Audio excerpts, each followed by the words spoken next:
Do you know how good of a day it's going to be today? Well, it's Friday. Yeah. You don't even need to add anything else into it. Yeah.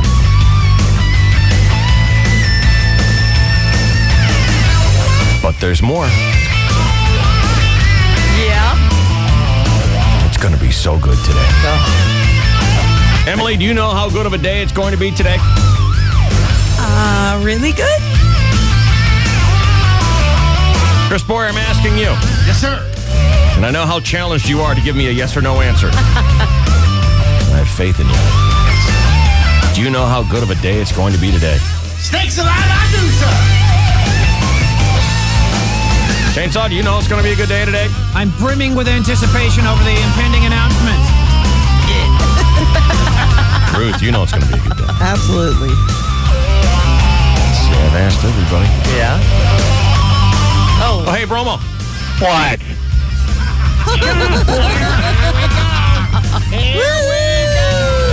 Do you know how good of a day it's going to be today? I forgot It's about not that. gonna be a good day. Oh, yes, it is. It's going to be such a good day today, even the cows are excited. Funny. Uma Thurman can't wait. Funny. Shut up, Boyer. How you doing? I'm fine. How you doing? Hey, just curious. I don't know why, but what kind of pants did you wear today? Jeans? Perfect. They're a little baggy. That'll work. Plenty of snake room. Hopefully. I don't know. I've never put snakes in my pants before. Oh, come on. Everyone has. We were out on the 15th hole yesterday, and Abramovich did some calculating, and he started off kind of rough, you know, Oh, really? but then started to get his game around. Mm-hmm. And he realized he had 23 strokes for the remaining couple holes. And All right. And you know, Scott and Patrick, the guys we were playing with yesterday, we're all like, we think you're going to do it. You can do it, I think you're going to make it. Then he shot 10 on 16. Well, you still have some room, though. Then he shot 10 Oh. You on don't have much 17. room. Better be careful. And we came up to 18, which is an uphill par 5, 600 yards, and he needed a 2. Shut up, Boyer. It can be done. It can be done. You're right. It And- can be done. Yes, absolutely. No side bet. This is like the part of the movie that everything's in slow motion. It can be done. You can get a 2 on an uphill Yes, you 600-yard can. par 5 if you're Tiger Mickelson. They had a love child. Wow. I had an opportunity. Yes, you did. I could have had a trick shot up my sleeve. Did you? No. You got snakes down your pants. Needed to shoot 110 or better. Ended up with about I don't know, $115, something like that. Oh. 17. Yeah. God, that's got to hurt even more because you were so close. Was very close. You should have taken a couple mulligans. You know, did it occur to you if you took a couple mulligans on some of those tee shots that you hit out of bounds, you might have had 110? Did it occur to you that I wasn't allowed any mulligans? You should have asked. What are you talking about? I wanted 2 mulligans, one per side. I recall you saying, all right, I don't want any mulligans. No. Oh, I how remember do you that. remember it, Shelley? Well, you were saying mulligans, no mulligans. And the way the conversation ended was Bromo said, all right, I won't take any mulligans. I remember having a mulligan discussion, and I remember you saying, I won't take any, and then we were done. You hung up and moved on because we had another bit to get to. Because if you'd taken a couple yesterday, you probably would have gotten to that magic 110. Would have been close enough. Yeah. And then we wouldn't be doing snakes in your pants. You chided me into not taking any. I chided you? Yeah, you said, quote, Billy Mayfair and Tiger Woods, they don't need any. Oh. Well, Is those it- damn guys are pros. Is that true, though, that they don't take mulligans? Well, they're not allowed mulligans. Those guys are pros, man. I'm not a pro. So what do you mean? Why aren't they allowed mulligans? That's not true. Why are they not allowed mulligans? Because it's not allowed in PGA golf. That's why. Why? Is it considered like cheating? It's considered enhancing their game, and they're allowed to correct their score. That's all. You mean cheating? Not cheating. It's not cheating? No. Why don't they do it then? Because it's not part of the rules, that's why. Ah, so it's breaking the rules. Kinda. Oh. It's a gentleman game. Everyone knows mulligans are a gentleman's deal. What were you going to say, Chainsaw? Nothing. Oh, okay. Cut bait. So in other words, you're saying that you didn't want to break the rules. Do gentlemen break the rules? No. Oh, so you wanted to play like a gentleman. You know, normally on in days... In other words, I helped you play like a gentleman. I wasn't allowed any. Everyone else got one. You had one. You had two. You know what? It's a known fact that on Dave's Free Thursday Golf, you're allowed one mulligan per side. Except for me. I get reamed in the rear end again. Well, maybe. It depends on which way they're looking to get out of your pants. Well, we heard of one that went, in the boo-boo-boo. Yeah, not the boo-boo-boo, No. but the boo-boo-boo. Exactly. Just hiding out, waiting for camera. Lodged in his bladder. Yeah. So what if you'd taken the two mulligans? Cheated. Not very I gentlemanly. mean, but let's just say you had. Would we be doing snakes in your pants? If I had taken two, I would have probably come closer to 109, maybe. It would have changed my whole attitude around. Yeah. What did you But say? you wouldn't have played like a gentleman. Right. True? Who cares? I mean, Well, you still have your pride, and you still have the reputation of being a gentleman this morning. Intact, right? maybe, I guess. Well, I think so. You're a gentleman, right? You played like a gentleman, right? I'm a gentleman when it comes to opening the doors for people who come. We're not talking about that. We're talking about the game of golf yesterday. So you're a gentleman, right? Yeah. And I helped you get there, right? Yeah. So would you like to thank me? Hell no. Well, how rude. Hell yeah. I'm gonna What kind of a gentleman are you? That's not in Here the I am code. helping your reputation, and you don't even want to give me a simple thanks? Because I'm about to put live snakes in my pants. Am I supposed to thank you for that? Wasn't my idea. It was Mason's idea. Well, take it up with him. That stupid a-hole. I already did it earlier this morning. Oh. He goes, hey, happy snake day. And I went, F you. No, you didn't. Well, You probably kissed him on the lips. No. You didn't say F you. I said it underneath my breath. I went, as I walked past him. What does that mean? I mean, fuck you. Wow. Kyle, you're on the Dave Shelley and Chainsaw Show. What's up, Kyle? Okay, Bromo, What, why you do you little- make such stupid golf bets? This guy's a kid. I can't say. Kyle, can't you go one damn day with the wanger flopping homo? Hear ya! Don't need to hear it. Sorry, Kyle. Get bent, Kyle. Go to school. Go eat chalk. Yeah, go pound sand, you little dumb little kid. Dumb little kid. Yeah. Stupid Bounce little and kid. eat chalk. That's right. Trash talking him now that he's off the phone. Yeah. 8 o'clock this morning. Looking forward to it. Yeah, I can't wait. Sweet. First, Samuel L. Jackson had snakes on his plane today. Where are the snakes going to be, Bromo? In my pants. Shut up, Boyer! Shut up, Boyer! See you at 8 o'clock. Yeah.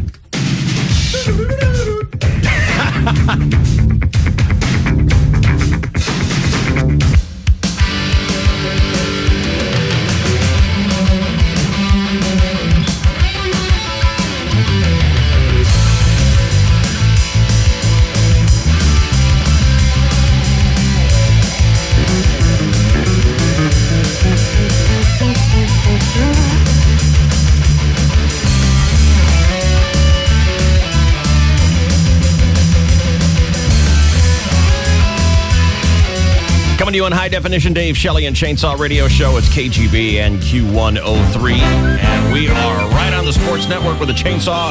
Right now, go ball. Well, good morning and thank you, David, and hello again, everybody in the sports world. The man who has led the Chargers in tackles every season he's been here wants to be traded because the team refuses to rework the contract that he signed. Huh? Donnie Edwards is due over $3.5 million this year, but the 33-year-old linebacker, who's been sidelined by injury since the first day of training camp, wants more money. And the Chargers are playing hardball, saying $19 million is pretty good for 5 years. Donnie wants to go somewhere they'll pay him more, but so far no takers. New Orleans, for example, not willing to give up a third-round pick for Edwards. The bigger story in today's UT, is 22-year-old stud linebacker number 56, Sean Merriman. He wants to be looked at as the best linebacker that ever played. Lawrence Taylor, Dick Butkus, Junior Seau. Who? Wow. Sean wants to be the tops. It's good attitude. 10 sacks and a Pro Bowl his rookie season. A pretty good start. He's got the body, he's got the confidence, and he's got the nasty. The Chargers host the Seattle Seahawks tomorrow night at Qualcomm. No live television, not enough tickets sold in time. You can watch on tape delay at 11:35 on Channel 8 or go in person. Some 5,000 tickets still remain. Chargers favored by 3 if you're desperate enough to bet on an exhibition game. Once again, LT will not play. 43-year-old Jerry Rice signed a one-day contract with the San Francisco 49ers. Why? Why? So he could retire as a 49er, the team he spent 16 of his record-breaking 20 years. It's really great being back here in this facility. This is where I got my start. This is where my legacy is at. And all the familiar faces that I see here. This is where my heart started, and this is where I'm going to end it.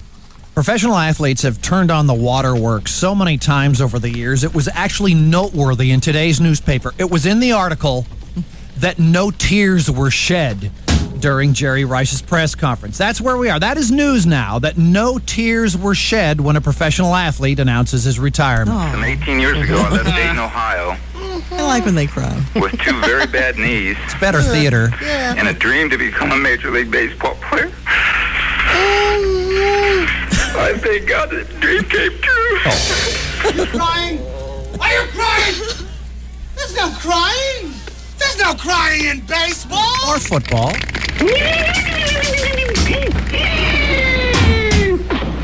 Padres resume action tonight in Colorado. Currently 1 game behind the division-leading Dodgers. The Padres begin a weekend series against the Rockies tonight. First pitch 6:05 our time on Channel 4.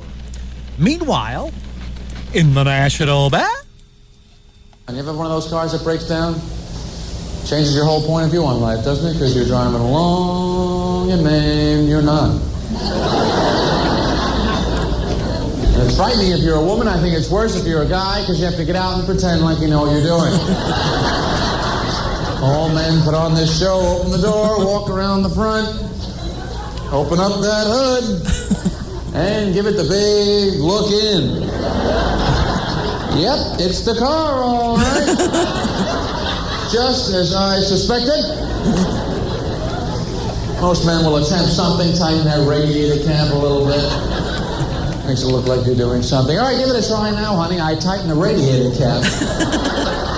That might have been what caused the wheels to fall off like that. I believe they're connected through the Johnson rod. You're hoping you're going to find something so incredibly obviously wrong, even you can handle it. Like a giant on-off switch turned off.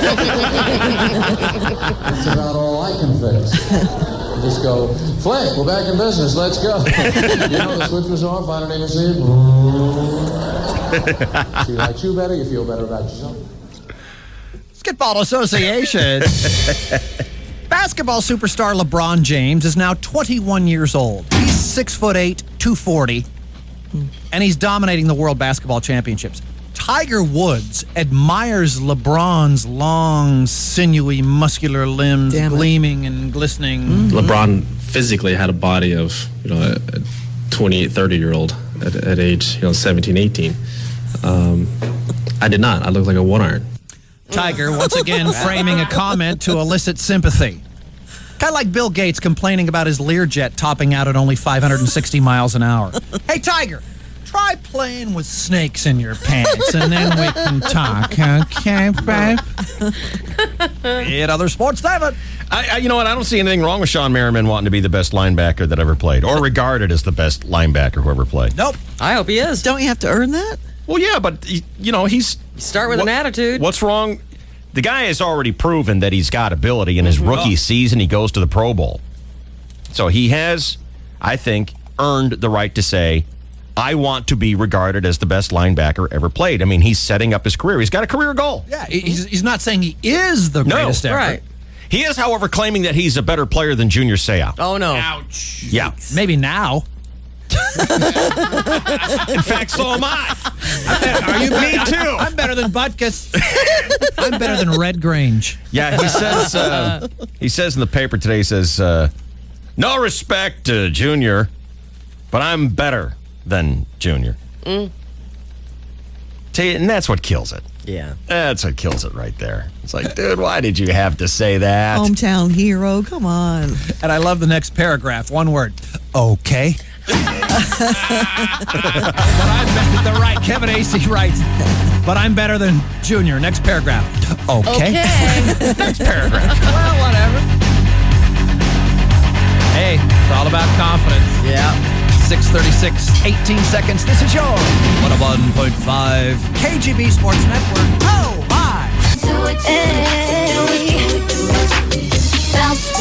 The big station 93 BLX. It is the Gulf Coast #1 for hip hop and R&B. And now with Ray Ray and Miranda, the home team in the morning.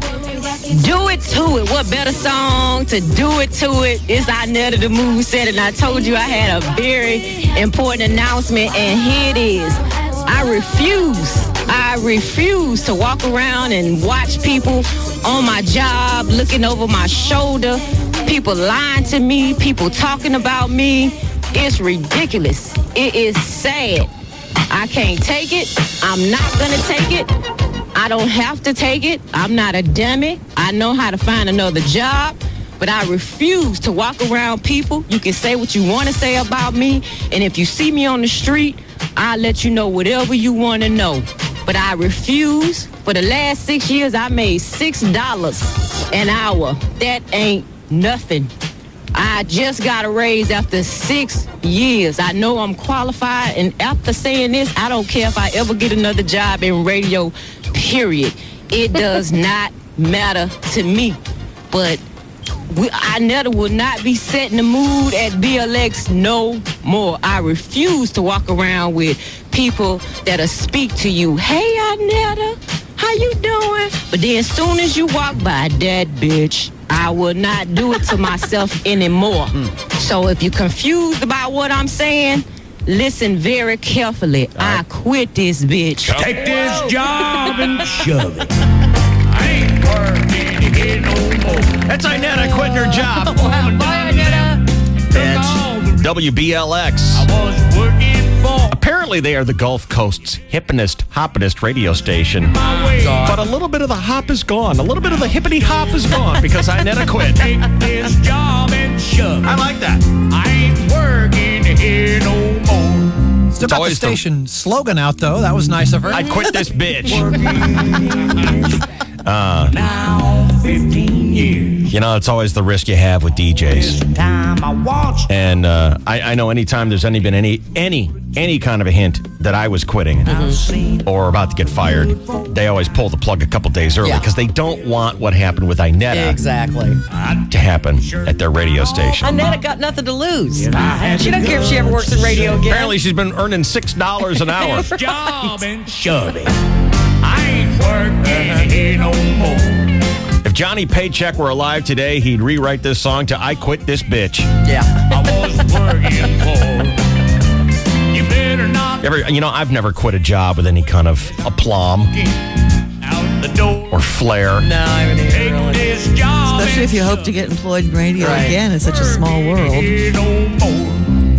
You ever know anyone to go out in flames? Well, that foreman, he Yeah, with a couple of lawsuits. Oh, no. How do you mean? I've worked with two different women that sued the radio station. For good cause? One was a sexual harassment. Was she truly sexually harassed? What was the harassment? I don't know specifically what. Then it can't what be any she said, good. But you know how people talk in the newsroom. Ooh. What do you mean? We're a bunch of foul-mouthed pigs sometimes the way we talk, and someone decided to sue for that? I think so. I don't know what the specifics were. Puss. And then somebody else. Really? I mean, That's a don't you know puss. that going in? It's radio. And then somebody else sued because she was replaced by a man, and she was saying that it was sexual discrimination. It's like the man that they hired and moved her down a notch. He had like 25 years experience in the radio management, and she had none. No. I haven't Take seen. this job and shove it. I quit this bitch. That was a good break, Inetta. 1 minute, 40 seconds long. And you're only as good as your last break. And she was coming out of that cool Beyonce song that I like so much. Me too. Coming out of a big hit. You know everyone was listening. Sure. Hey, they're the Had it Gulf turned Coast's up. hippity-hoppitiest radio station. I don't know what that means. What are they, like in Wienerville, Missouri or something? I don't know. Yeah, never went out with any kind of flair. Yeah. Just always kind of, crud, bye.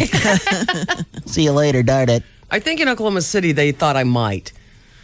Because I had given 2 weeks and they knew I already had a contract in Dallas. And they let me work one day. And I guess it showed because they came in with a check the next day and said, well, you could go ahead and go. It doesn't show. They just afraid you're going to do something bad. I guess. Yeah, I wondered about that because I didn't tape the last day that I was on. I didn't think it was going to be my last day. Yeah. You know, so maybe I just phoned it in and they said, get her out. Even our last day on KGB back in 1994, when we quit to go work at Rock 102, the dark years, Yes. we didn't make any big deal. We signed off, said, see ya. Right. Bye-bye. We didn't have any theme music or anything. We had one theme song, Chainsaw Sports. Everything got erased. And I think we had Baby Elephant Walk or something is the theme for every bit on the show that we did that day. Do you remember that? The coils and the degaussing machines were overheating. As we erased. Does anyone understand what you just said? Banana. All of the Dawn Patrol sound effects. What are you talking about?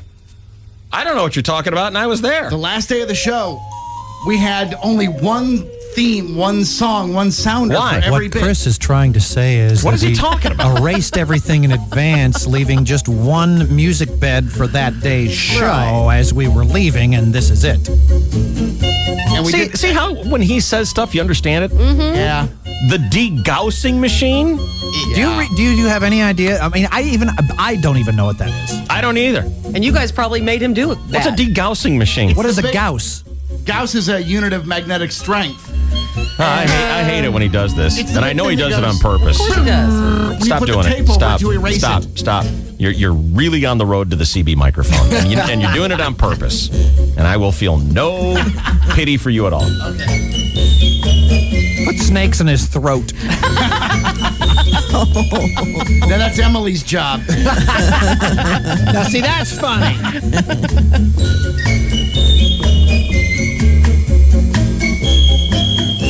Like, what was the guy's name? John Kruk. He went out with flair.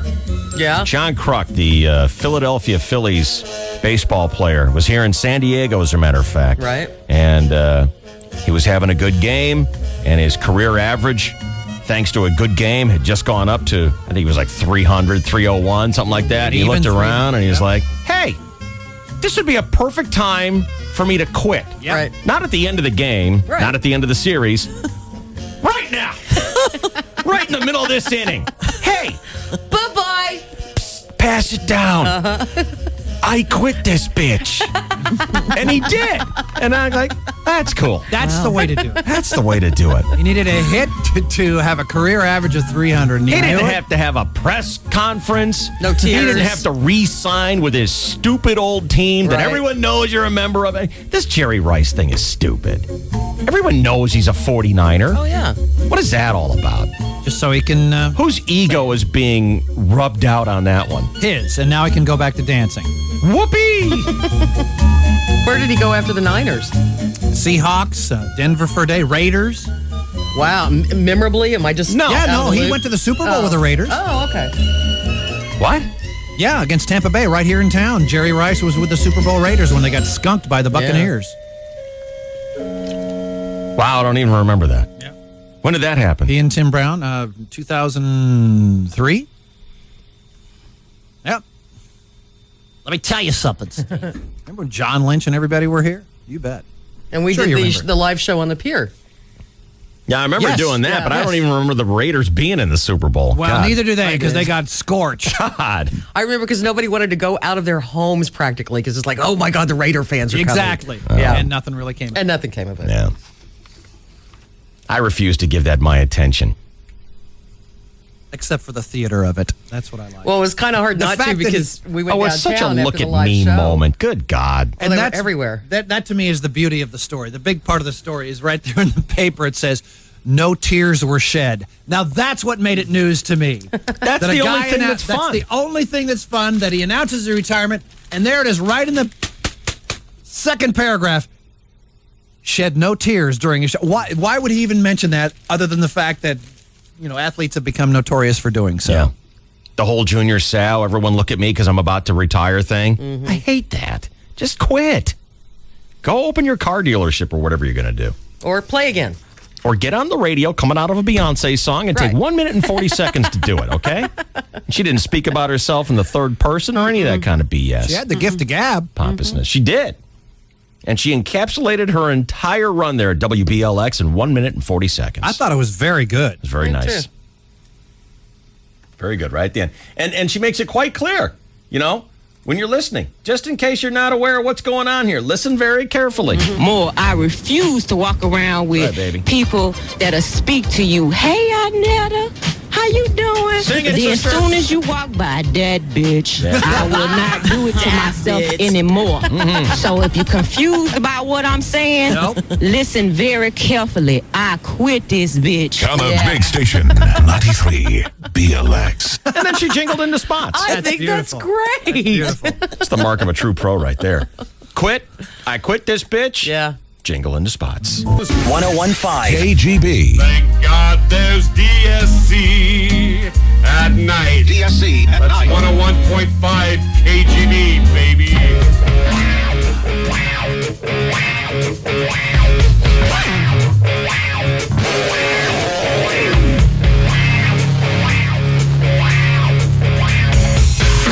If you went back 16 and a half years to April 1st, 1990,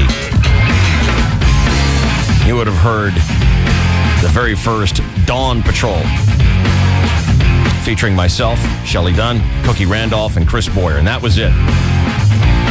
There was no Abramowitz, there was no Emily, there was no Chucko, no Ruth 66, no Jimmy, no Rich, no Trapper. I wasn't there either. It's just the four of us. And it was right around April 1st, 1990, our first show, that when I sat down with Chris Boyer and told him how I wanted the show to go, he immediately started planning his exit. Why? Well, I immediately realized that I was nowhere near up to the caliber and task of. You were lazy. Okay. Because I started to say, hey, let's come in here at like 2 o'clock in the morning and start. my God. Oh, yeah. Yeah. Well, we started at 5:30, remember, at 1st. Mm-hmm. We went on the air a little earlier. But I think it was right around April 2nd that Boyer said, I'm no, And I didn't know Boyer. I had no idea that I was trying to jump the Grand Canyon on a Schwinn. Right. He was my fault, Dave. You take blame. Oh, that's big of you. Yeah, I actually. So are you, though, Shell, and so is Dave. And, I look at putting up with Boyer's refusal to display work ethic, kind of like how you deal with a husband or a wife who's, become crippled or whatever. You're not going to divorce him because of that. Right, You're exactly. stuck with him, basically. Because who could you hit on if you divorced him because of that? I mean, it just looks bad. Yeah. You end up in the newspapers. and Exactly. Oh, no. Heartless, cruel. So Political career's over. Boyer immediately started planning his exit. Yeah. And what was your mindset at that time? You mean when I immediately started planning my exit? You decided you were going to either become an engineer or throw yourself into the insurance business, as I recall it. Yeah, I actually tried to quit 3 weeks in. And Cookie and I had a conversation out. And it was in the because of parking me, lot. right? No. It was totally because of me, because I knew I wasn't up to it, and I didn't have the skill set necessary to be a Work good ethic. I didn't have You the mean work ethic. lazy? Lazy. Do you mean Okay. lazy? Yeah, I mean, I had no ability to organize and coordinate and You didn't want to call try. people back. And You didn't want to. all right. How tough is it to call someone back? You didn't have this. He didn't have the skill, David. He says he To doesn't have pick the up a skills, but phone what he and means call is he didn't somebody. want to do it. Right. That's it. I think it's clever of you to spin yourself that way, but you really do mean that you just didn't want to do it, right? Yeah, it was not my. Yes. I mean, it's like me saying I don't have the skills to clean up my room. Right. You mean you don't want to? Yeah, I guess. Okay. Breakthrough. Well, Breakthrough. things were changing from how they had been before. It had been kind of an easier ride before. Well, he'd only been with us for a couple months. I didn't know that. Yeah. I snagged him out of the K-pop board op talent pool. Wow. To do what? To just be around because I liked his vibe. Okay. And I liked, he had a rhythm on the drum and he had a funny laugh and I liked his vibe. I liked Chris. I wanted him around. All right. You had the drums from way back then, too? Yes. Oh, yeah. The first day? Oh, yeah. Oh, wow. Before then. There was a burger in Prescott. Chainsaw invention. Oh, I didn't remember. That's right. I brought him in about a month in. So, he comes to you a couple weeks in and says, I want out. And how did you convince him otherwise, Chainsaw? I don't remember this conversation you're alluding to, Boyer. We had it out in the parking lot at KGB out in the... For all the big conversations happening. In the parking lot. Out in That's that true. crappy, ratty back parking lot. Next to the ashtray. God. No, we actually went out to the second row of cars. Oh, by the dumpster. By the dumpster. Cool. All right, a better venue. Better venue for that kind of talk. Right, by the dumpster. And I said, you know what, it's more important that we stay friends than I work here. Crap. I swear. You don't remember Never this? see you again. I remember the conversation. You had your blue Honda, and we stood out by your blue Honda and had the conversation. Accord LX. Nice. And? And then I kind of looked over at the Honda, and I said, man, one of these days I could be driving one of these. Maybe I ought to stick this gig out. Now, what was the text of the conversation? Roughly, it was that I am terrible and I don't want this to affect our friendship. Maybe I should quit now. And you said, why don't you give it a little more time? And I did. And eventually, after a year and some change, I knew I was still awful. And I didn't like people looking over my shoulder. And I was making $9,375 an hour. And I said, I quit this bitch. Except I didn't have the courage to do it in person, face to face. How'd you do it? I sat down and I typed a letter in 10-point pica on KGB letterhead, and I wrote what I thought was a nice... I'm sure it was way too long. Yes. Very wordy.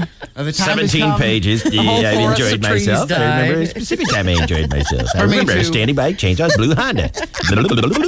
Seek my LX. fortune with the sheepskin seat covers. Yes. And I think that insurance is going to be my career choice, and so therefore... Wow. All right, so you wrote a resignation. What'd you do with it? I put it in an envelope and No sealed kidding. it. Oh, yeah, just don't leave out a single detail. And then I sealed it by licking it with my tongue in my mouth, From a left to right motion, David. my mouth on my head. Or right to left, like the Torah. I would have sealed it with a Scotch brand magic tape, David. I don't believe in licking sakes. envelopes. And I slid it under the door of the program director, Ted Edwards. Yes, we remember that day. We were in the conference room having our weekly meeting on Oh a my Wednesday God. at 10:30. Which we love. Dave, Shelley, me, the program director, Scott Chatfield, the promotion director. Where's Boyer? Where's Boyer? Ted walks in, Ted our walks boss, in. and he goes, He was Ross from Friends. Yeah, Seriously. he was Ross. You know, he was a great program director. He really was. He was very smart. That guy knew what was going to be a hit and what wasn't, and he loved this radio station. Cared. Yep. And I was bugged when he quit.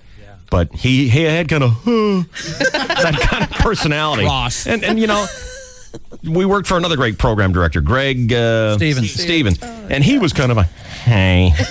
But he was a great program director. There's something like these guys get incredible skills, and it costs them their personality. Right. So he went, did you guys know Chris Boyer just quit? And we're like, what? What? He just slipped this resignation under my door. And immediately Chuck it away. the band broke out. Da, da, da, da, da, da, da, da. Ding dong, the bitch is dead. We're going, what? He slipped his resignation under the door and slunk out at 10:15. He slunked. Slunk out at 10:15. He slunked out and he got in his little white bunny car. Took off. Stand-up guy. I actually didn't have the courage. Really? Puss. Yes, I was a total pussy. And I didn't have the courage to quit face to face. Guess who was back the next day? Oh, I gave my 2 weeks. You gave all kinds of resignation notices, and you quit like 17 times. Yeah, well, you know, really gonna leave. I'm going into insurance. It's going to be fantastic. Oh, so I went into the insurance He wanted us to business. beg. No. I went in full time, and I realized very shortly thereafter, oh my God, this is death. Oh, no kidding. Who could have saw that coming? And I realized it just about the time. Welcome, Jimmy Barron, our new producer. Oh. Sure, I'm glad we got rid of Chris Boyd. We don't need him ever again. And I busted my ass to do everything I could to ingratiate myself. Every week I would try to have a little stack of drop-ins and new things for Dave and Chainsaw. And I couldn't believe that I had done this. It was like jumping off the bridge, getting halfway down, going, I want to live. No. Oh, no. Where's the ripcord? I want to live. So, fortunately, Jimmy had other aspirations to work for his radio idol. Really, he wanted to quit and go on to a terrible, miserable job. What was that? And we begged him not to, only because it'd be a terrible, miserable job. Mm-hmm. And One he in went. Atlanta? No, he went to go be a producer for a big-time DJ in Chicago, and that lasted about 3 months before he wanted to hang himself. Jimmy! I remember reading an interview with this big-time DJ in one of those radio magazines. So, big-time DJ, who are your biggest help on the show? Well, I got a couple of interns who answer my mail. Quote, not mentioning Jimmy, so it's like, okay, this is not going well. And I was offered a gig back. Hey, can you come back and help us out a little bit? In the interim, while we look for someone who is actually qualified and who wants to stay. And he grudgingly slunk back. Well, you don't want to seem With all like... kinds of warnings. I'm not going to stay. It's temporary. I'm not going to arrive earlier than 6:01. Don't expect much. You know, here he is, painting himself like as this desperate guy who desperately wants to be back, but then when he slinks back begrudgingly. Yeah. Is this your negotiating tactic? Yes. You don't want to seem like the too anxious eager. virgin schoolgirl. Man, Exactly. you played it well, buddy. Eagerness is good. So that was how I came back in. I got plugged back in and a newfound existence and appreciation and love for all Sentimental of you here. hogwash. Well, but then He's a squatter. I'm He just kind of confused took about the over. timeline, though. Why? Because then You were after here. Jimmy, I know. Yeah. But after Jimmy, we had Rich. We kept him. We kept him on. That's Kept right. him on. It was like right. the dog they were just going to keep for a couple of weeks until they could find it a good home. And then fell in love. Oh, it's so sweet. I think we just couldn't find another home. Little lost mutt. We just took him in. He grew on us Thank you. like mold in a petri dish.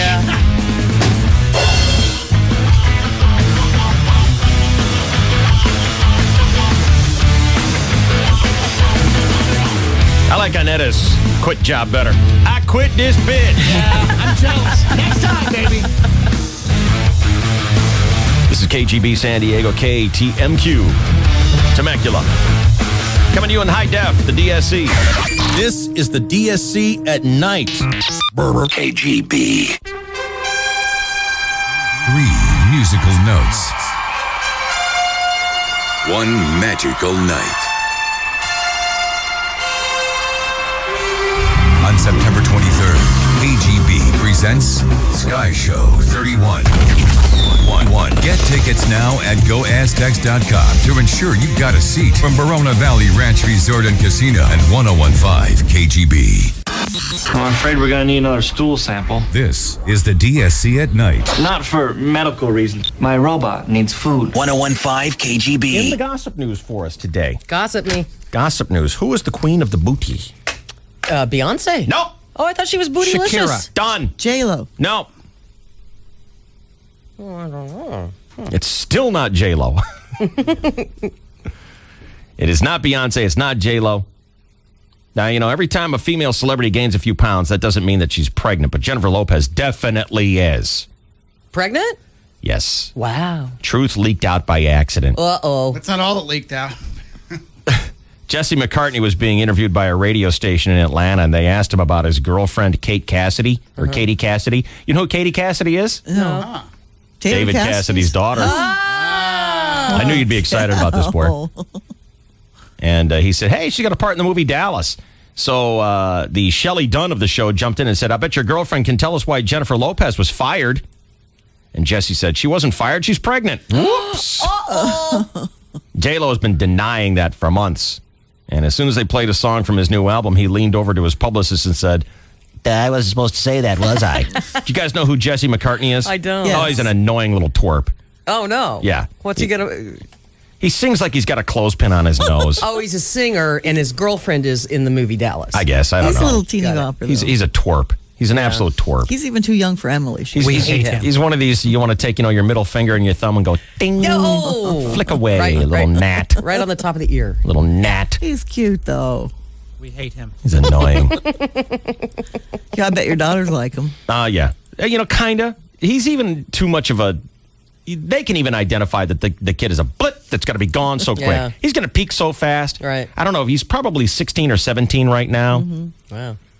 He was on that TV show for a minute, one season. Yeah, and he got punked by Ashton Kutcher.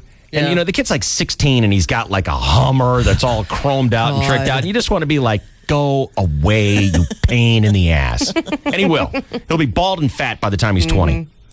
Like that little child star on Entourage that wants to date Ari's daughter. Oh, yeah. Crush that kid. Flick him. I would crush that kid under my heel. Well, he got him a job overseas. I thought that was genius. Yeah. I think I'd have just punched him. Anyway, this is a good time for J-Lo to get pregnant. Every gossip magazine has been running side-by-side photos of J-Lo and the new queen of the booty. Who is? You haven't come up with it yet. I Britney. know. Who? Britney Spears. Britney, all her booty's in the front. Yeah, she's 8.5 months pregnant.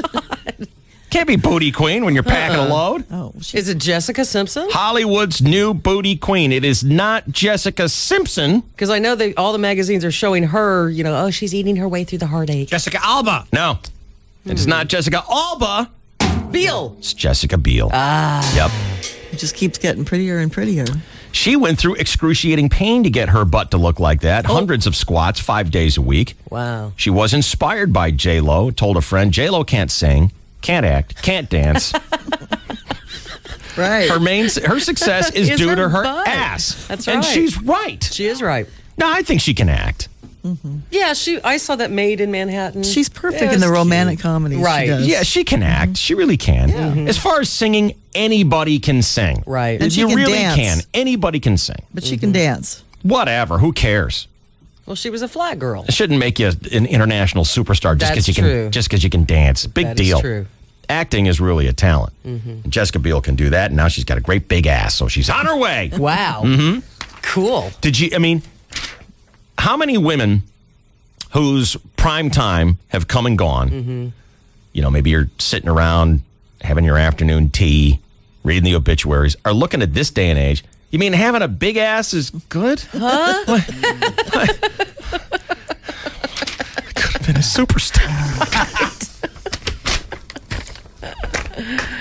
Know what I mean? Yep. Cameron Diaz is a brunette, and it's bad. Oh, no. It's She should never be a bad. brunette. That's wrong. It's bad. Oh. Her boyfriend is wrapping up some kind of tour.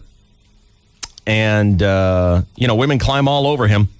And those photos appear in the paper. And even though he's completely innocent of anything, it's not easy to explain that to Cameron Diaz. She doesn't like it when he's out of her sight. A friend of hers says she thinks Justin getting tired of her, so she's got a surprise for him the next time he sees her. She's a dark, dark, dark brown brunette, and it's very goth looking. She should have checked that with the boss first. Is there a case in history where a blonde went brunette and it was a good thing? Because Britney's brunette now, and it's just weird looking. Horrible. Yeah. I can't think of one. Serena.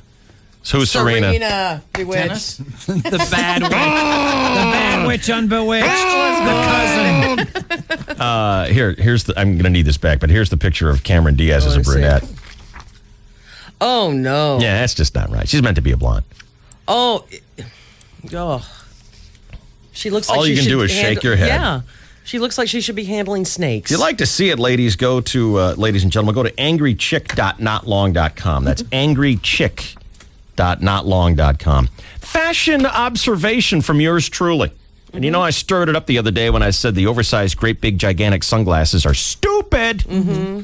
And I don't know if you catch my drift, if I'm being a little bit too sly, if I'm putting too much finesse on my review of sunglasses when I say that they look stupid. I'll tell you something that looks good. It improves any woman's look. Yeah. A casual look. Yeah. Anything from blue jeans on down to a bikini, and especially a bikini. Do you know what fashion accessory looks good on every woman?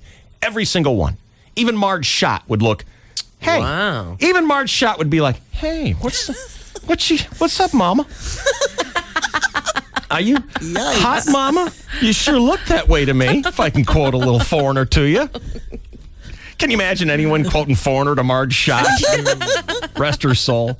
A fashion accessory for the casual look, from jeans all the way down to a bikini. And again, I emphasize, especially a bikini, any woman's appearance looks better. The suntan. No, this is something that you actually Buy. would go out, buy, and wear. Is it the little sarong type scarves that you put around your waist? Hard to put on a pair of blue jeans. Okay. A stomach necklace thingy? A chain around your waist? That's nice, but that's not what I'm thinking of. Okay. I'm good with that. The guys will agree with me on this.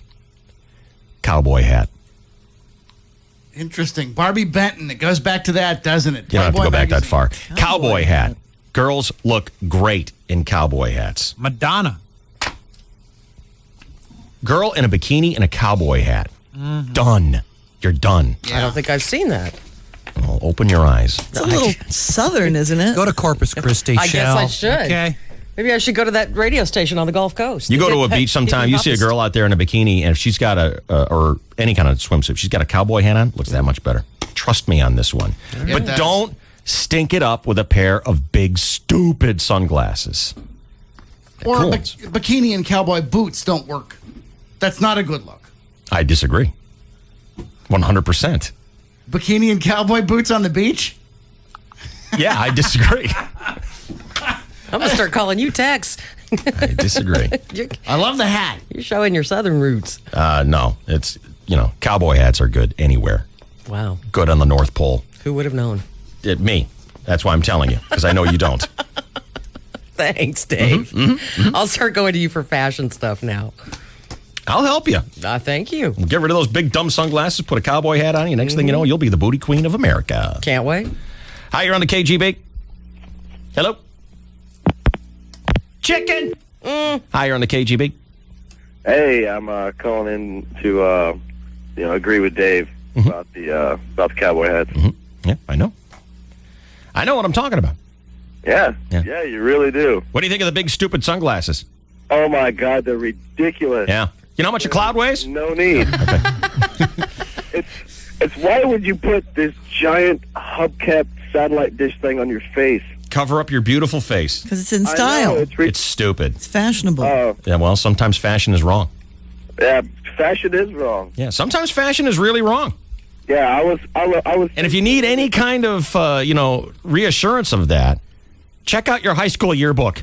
All right? It's terrible. It's terrible. In fact, a lot of times fashion is wrong. I'm a new listener, and you all rock. So, Where have you been? How come you're new? Where have you been? Well, I was in the Navy for a while, so I came out to East County, and my buddy told me to start listening to DSC, so I turned it on, and I was like, man, you guys are hilarious. Your buddy is a wise man. What's your buddy's name? My buddy's name is Morty. I want you to listen. I want you to listen to Maury from now on. He knows the way to go. He does. You guys going to hang out together this weekend? No, actually, he's on deployment right now. Oh, too bad. Mm-hmm. Where is he? He's on the USS Shiloh. He's going to Japan. Well-known ship. Well, welcome home. Good to have you back. I'm out now. I work at Best Buy now. Attaboy. Which Best Buy? El Cajon. Who should people ask for if they want the right service at Best Buy in El Cajon today? Not me, that's for sure. I don't want to help your ass. Thanks, buddy. Good talking to you. All right, later, Dave. See you later. Dean, you're on the DSC. Oh, Dave, Hey, thanks. You just ruined my morning to me. Why? How did I ruin your morning? In a bikini. What's that? On the beach with Shelly's chain link fence around her stomach. Oh, my God, Dave. That's a stretch. Marge Schott in a bikini. I didn't say Marge Schott in a bikini. I said Marge Schott in a cowboy hat. Oh, okay. I would never say Marge shot in a bikini. I believe that is the indecency that the FCC refers to. You're probably going to get a fine for that one, Dean. Thanks a lot. Throw Shelly's chain link fence around her stomach. That makes it even better. Thank you. Thank you, Dean. Philip, I'm sorry. How do you say your name? There it is. Philip, you're on the DSC. What's going on? Hey, I wanted to agree with the cowboy hat, but I also like the ball caps with the ponytail coming out the back. 100% agree with you, Philip. Is that how you say? Is it Philip? Oh, okay. There it is. Yes, ball caps with a ponytail out the back. Absolutely. Thanks. Love you. Love your show. Thank you. I love your show. Thank you, Philip. Hi, you're on the DSC. Yeah, I've got a good suggestion for the golf bet. Yeah. Bikini on the beach. With a hat. How about snakes in your bikini? No. Now we're talking. That's great. That'd be perfect. Thank you very much. All right, man. See, I know what I'm talking about. Mm-hmm. Sure. I didn't say anything. I know.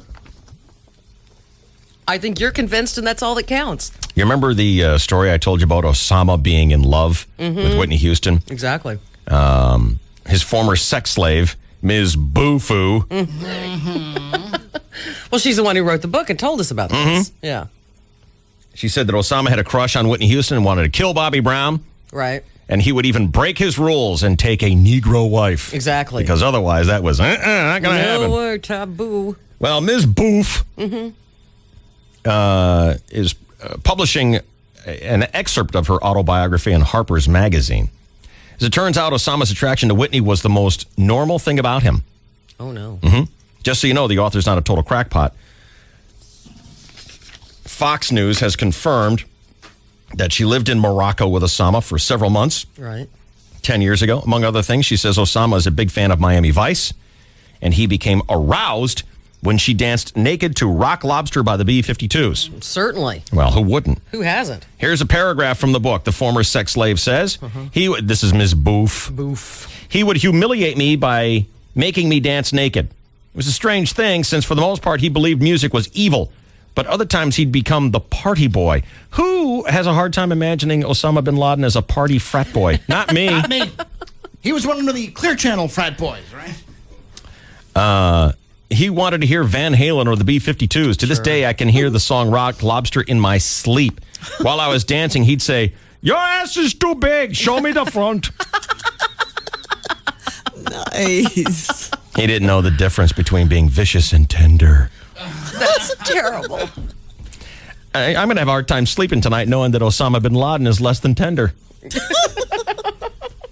And he's not from a terrorist. All along, I've been so confused. Hi, you're on the KGB.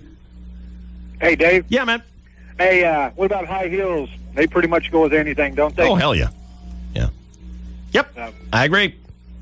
Good deal. Okay, Love thanks. I love it when guys talk fashion. Well, let's do it, guys. Let's talk fashion. This is fun. I'm just throwing the cowboy hat in and the big dumb sunglasses out. If you got something you want to add to that, let's hear it right now. Shelley is curious about what guys think of their fashion sense. 888-570-1015 is our number. And flats, just get rid of those. Just flat out get rid of those. Chuck them all. Landfill. 888-570-1015. You're on the DSC. DSC at night. 1015 KGB.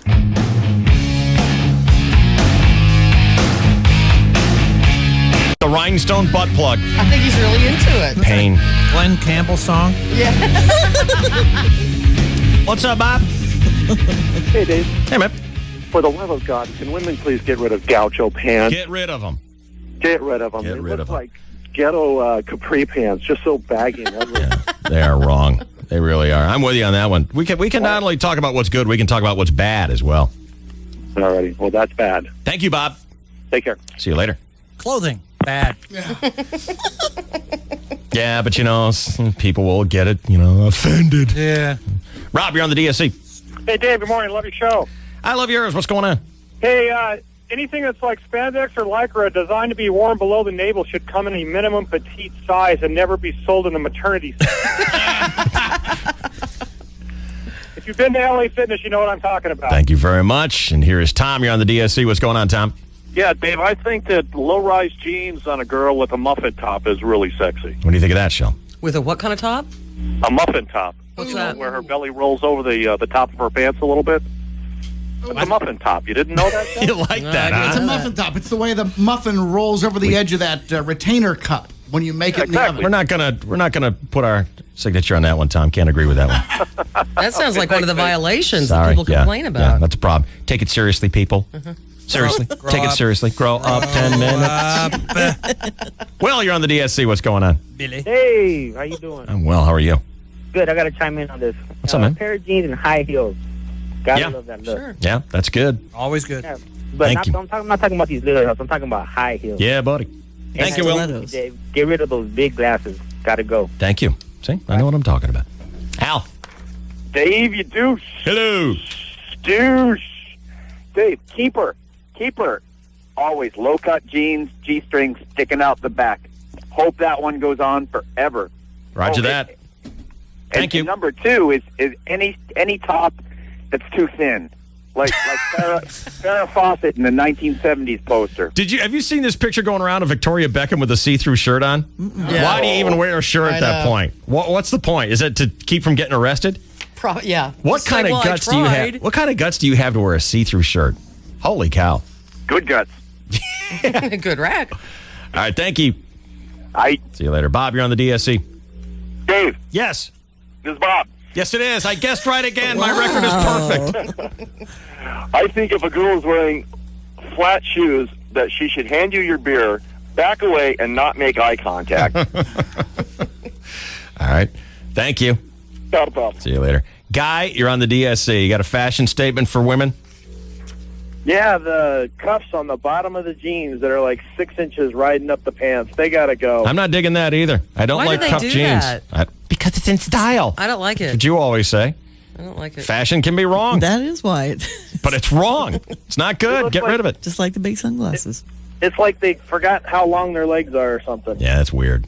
I'm not into that one either. Have a good one, Dave. Thanks. I haven't been into most capri pants, honestly. I like them sometimes. Depends on the figure. Yeah. Just not mine. I've heard a I lot like of 'em. I've heard a lot of over 30 women say they wear that instead of shorts.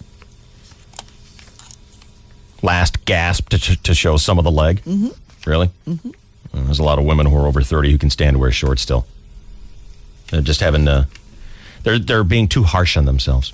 Joe, you're on the DSC. Hey, how you doing, you dumb son of a bitch? No doubt about that. What's going on? Hey, I love the cowboy hat, but how about the thong bikini with high heel cowboy boots? How about that, Joe? Get her done. Get her done. Oh, my God. Makes those legs and butts so tight. Yeah. All right. Get along, doggy. All right, man. All I right. don't care who you are. That's hot. Hi, on the KGB. Hello. Hello? Hi. How you doing? I'm well. How are you? I'm doing excellent. What can I do for you? I think capris or shorts with high heels. All right. Thank you very much. Hi, you're on the DSC. Good morning, David. What's going on, Robert? I love long hair, dude. I hope that never goes away. Long hair? Yep. Yeah. Yep. long Me hair. too. Yep. I mean, why cut it? Just let it grow, baby. I'm with you. There you go. Thank you. Hi, you're on the DSC. Yeah, I'd like to put my 2 cents worth in on the Please do. Please do. Daisy Dukes, cut off. Mm-hmm. That's all I have to say on that. Hello. Hello. Only on girls. We remember Mojo Nixon. You know, That was bad. And it's so unfortunate that he has to actually, distinguish between the two. But it was a very sad, dark period here at the KGB when Mojo strode the halls each and every day in his Daisy Duke cutoff shorts. And sat in that very chair. Yep. I Talking know. like Foghorn Leghorn. Yep, I know it. Hello, you're on the KGB. Time on the caller. Hi, you're on the KGB. Yeah, I like the girls in a ball cap where they pull that long hair out the back. That's gotten more than one vote today for sure. Thank you. Oh, man, I love that. Right, go have a moment to yourself there. Hi, you're on the KGB. Hello? Hi. Hey, cutoffs and a tank top, tight tank top. Yep, nice and casual. That's Everlast. Yep, forever. That will never go out of style. Hi, you're on the DSC. David. Hey. An ankle bracelet on any outfit. All right. And anything from the 70s is bad coming back. We don't need that. We had that. Okay, thank you. Good morning, you're on the DSC. Hello. Hey, Dave. Hi. How about anything a woman's wearing balled up on the floor? Get your britches off, sugar. Oh, my God. Hello. Hey, Dave. Hey. How about spandex pants with high heels? What decade are you talking about? I don't know. That way you can see the Spandex. Like Pat Very Benatar? flash dance. Like Yes, what? very Pat Benatar, exactly. Go-go's. Leggings are coming back. Love That's is a pretty close. battlefield. Hell is for children. And Hi. have you seen Pat's latest commercial? The one that she did with, Who is that blonde? God, I can't think of her name now. Cheyenne. Yeah, Cheyenne. Is that it? Yeah, she Exactly, lets her yeah. stroll up and play one of her classic songs. Yeah. Interesting. Yes. Pat is holding on to 1984. She really is. I'm Holding like, on, baby. What is that big smog? She's holding on. I guess. Yeah. Steve, Let me tell you something. what do you want to tell me? He's a great guy, Steve. Hi, Steve. Speak. Bye, Steve. Not such a great guy. Hello, you're on the KGB. Yeah, I just want to say that any girl with a fupa should not wear the tight shirts. With A a what? what? Belly shirts. Fupa? Do you know what a fupa is? I believe it stands for something. Yes, it does. It stands for the fat upper p area. Jesus. That might want to be taken. Sheesh. I had a feeling as soon as I asked. Oh, yeah, you know. Naturally. Don't worry, I got you covered. I went ahead and edited that one, Boyer. I'll make a note, sir. Thank Someone you. tell him to STFU. What does that stand for?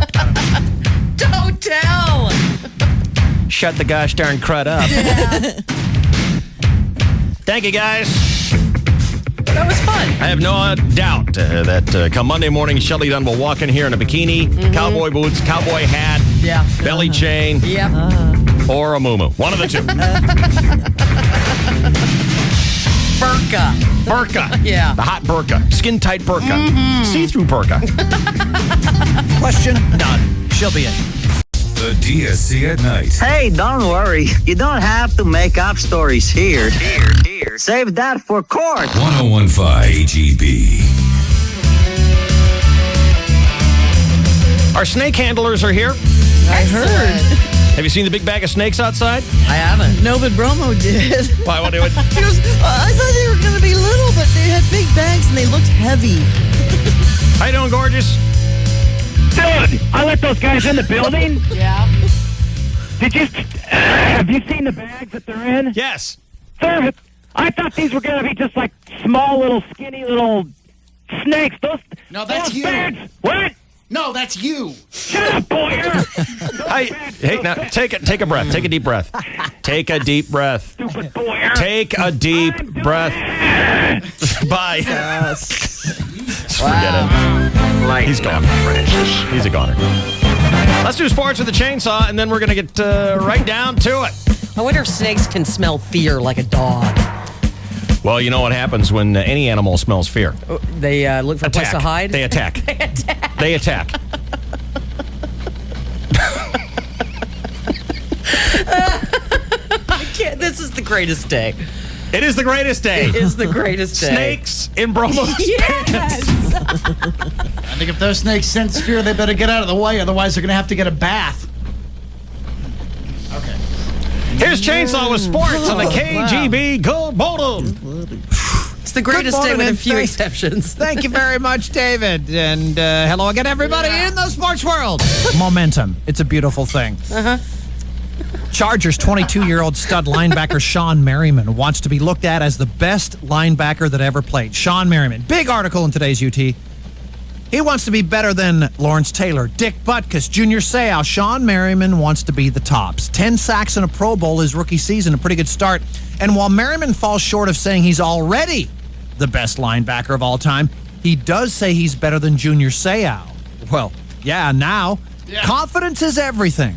And I hope this doesn't sound like bragging, but I'm better than Jim Thorpe, Bronco Nagurski, Red Grange, and the Gipper Combined right now. Insane. You're stupid. Chargers host the Seattle Seahawks tomorrow night at Qualcomm. No live television, not enough tickets sold. You can watch on tape delay at 11:35 on Channel 8 or go in person. Chargers favored by 3 if you're that desperate to bet on an exhibition game. LT will not play. The Padres resume action tonight in Colorado, currently 1 game behind the division-leading Dodgers. Padres begin a weekend series against the Rockies tonight. First pitch 6:05 our time from Denver, Channel 4. Tiger Woods is a pervert. What? Tiger Woods. Oh, that's harsh. Is a pervert. Oh, come on. What are you talking He's not about? fooling me anymore, okay? Remember when he pretended to talk about how the grass was cut at the U.S. Open when everybody knew he was talking about personal grooming down there? Seems like it's higher, thicker. Ball seems to be settling down in the bottom every single time. So listen to that. You're not going to get a ball where you can have it sit up, where you can put the ball in the green quite comfortably. Am I right? Or when he pretended to talk about his putting inconsistency. It comes in spurts. Come on. Or what about his chatter about burying his putts? Today I hung in there and was just grinding my way around the golf course. Wow. It was not playing easy today. Listen to Just it. had Wait for it. Continue to hang in there, but I also I knew I had to make birdies. I mean, the guys were making birdies ahead of me, so just stay patient and try and bury the putts when I could. And who wouldn't with a wife like that? I'm hoping to bury the putts this weekend. Well, now Tiger Woods wants us to believe he's talking about striking the golf ball when it's obvious he's talking about a very different positioning strategy. Well, just understanding how to try to miss the ball in the correct spots until I get it turned around where I can feel a little more comfortable. All right. Hey, Tiger, you're not fooling us anymore with your code speak. But keep it coming, Berber.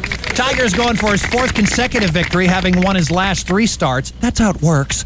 After yesterday's first round of the Bridgestone Invitational in Akron, Ohio, Tiger fired a 3-under 67. That is 4 strokes behind Adam Scott's first round 63. CBS has coverage this weekend, ESPN today.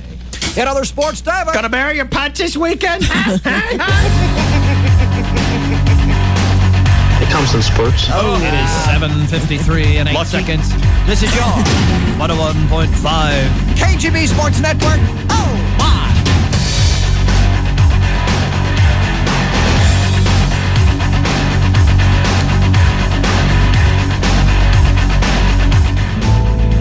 Oh.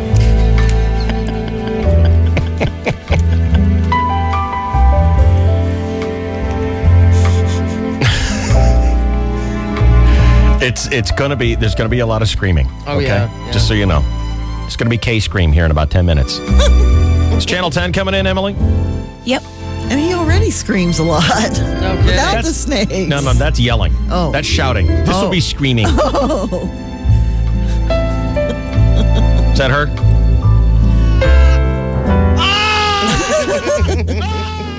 Yes. Hey! Jesus. Now look, I'm not going to put you on the air unless you calm down.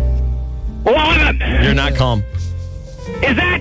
I'm going. I swear, I'm going to hang up, and you won't get on until you calm down. Think of Carrie, okay? Who's Carrie? Hey, Carrie. Hot, hot, hot, hot. Get that James Bond, cool talk tone. Yeah. Bring it. Hey. He was drunk then. There you go. What's up, buddy? You just said about a couple minutes ago that snakes react to fear. Right. What the hell, man? All right, see you later. He's not going to make it.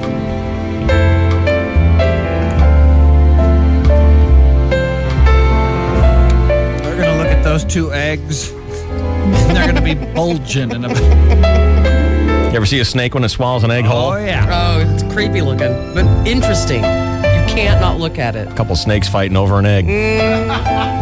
Probably tear it in half. KGB. This is the DSC at night. If you go ahead and listen very carefully, you'll hear the familiar sound of no one caring. 101.5 KGB.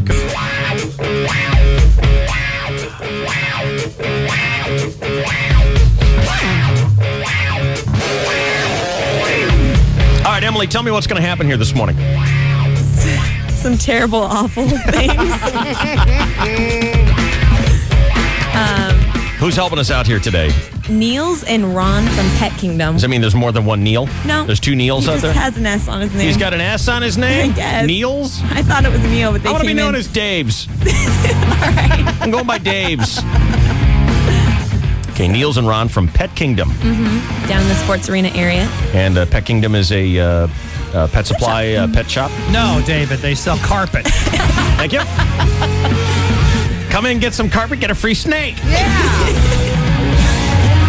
Snakes love carpet. Yes, they do. And what kind of snakes have they brought in? Do we know? I can barely stand out in the hall with them. I'm freaked out. What's the matter? She won't even take the pictures. No, I already have Shelly. Yeah. What if we had Niels and Ron just stand in your little teeny tiny studio and do nothing else? Oh. Just stand in there. Are the snakes in the hall? No, with their bags No. of snakes in their hands. No. Why not? Big He jiggling started- bags of burlap. When they first came in, he had one of the bags, and I'm like, I'm sorry, but can you, like I, Get 'em out. See, I can't even talk about Indiana it. Jones. I hate snakes. I can't be. I'm like sliding along the wall every time I pass them in the hallway. Like, Nice. They can smell freaking fear. me out. Yeah. Yeah, they've got these big cloth sacks out there, and the sacks just moving around. So creepy. I remember, it wasn't that long ago. I don't remember if it was on our news or if it was on the TV news, but some guy said, fear of snakes is it's a learned behavior. It's not natural. And I'm like, you are insane. No kidding. You're insane. Yeah. Liar. You look at a snake and you're creeped out. Instinct. How can anyone like them? These guys do. Yeah, Sure. they're totally cool with them. They're laughing at me for being so freaked out. Right. Grow up. But they They're have, rolling their eyes. it can't be their first time encountering no. someone who's freaked out by a snake. They're laughing and rolling their eyes. They're like another idiot. You know. Have they been to see snakes on a plane? I don't know. I'll ask them. Yeah. I saw a longer preview for that yesterday. Oh my God. Snakes on a plane. Did you get they're an coming out of everywhere. There's a long preview? I Do guess. you get a sense for what the movie's all about? I'm still Actually, trying to figure out what it's all about. Actually, I think maybe I just didn't change the channel as fast as I did before. Because they all have their mouth hanging open with big, sharp teeth. Are you going to go see Snakes on a Plane this weekend, Shell? No. She's not insane. No. What are your weekend plans? I think Michelle Flicky might come in from Phoenix, so we'll be hanging Piddling out. Poodle coming along? Probably. That's good. Well, Yeah. it's a good friend. But she has two of them. She does have two of them. Pair now. of Piddling Poodles. Nice. Perfect. 5 dogs in one house. And how many cats? Jesus. 2 cats. Yeah. 7 Cozy. animals. We're working out the details. Actually, 8 with mugwumps. Better hope for a renewed work. storm. Dropping them all over the yard. Glade storm. Boyer, what are your big weekend plans? Working on the Scout. Yeah, you're working on a piece of crap. What are you doing to it now? I got the turbocharger rebuilt, so I'm going to put that in and add a manual wastegate controller. And, course. A wastegate? I thought you knocked on other people's RVs for that. and add a pyrometer and a He boost just gauge. ignored you. Thank you. Oh my God, appreciated it. Thank you. Thank you, Amos. See, I get my props. I'm sorry, are you stand-up comic? Is that what you do now?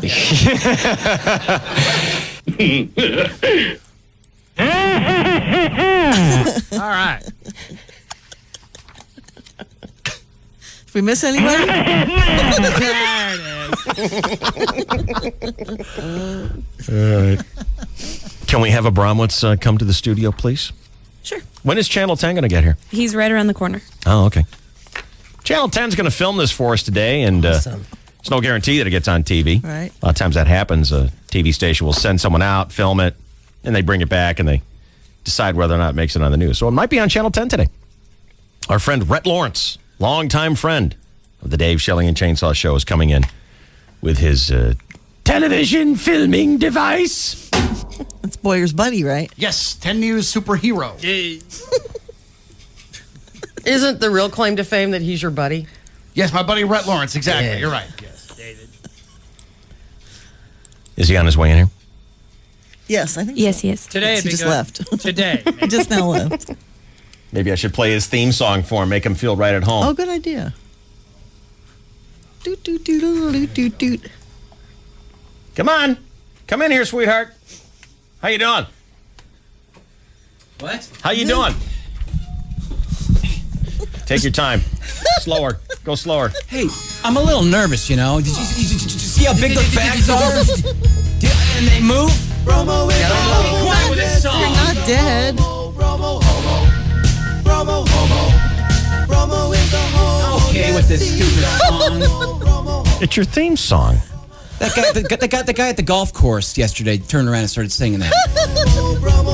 It's a great song. Bromo is the homo. Yes, he's a homo. Bromo is the homo. Yes, Okay with this guy. All right, now hang on. They'll mix things up here in just a second. Bromo is the homo. Yes, he's a homo.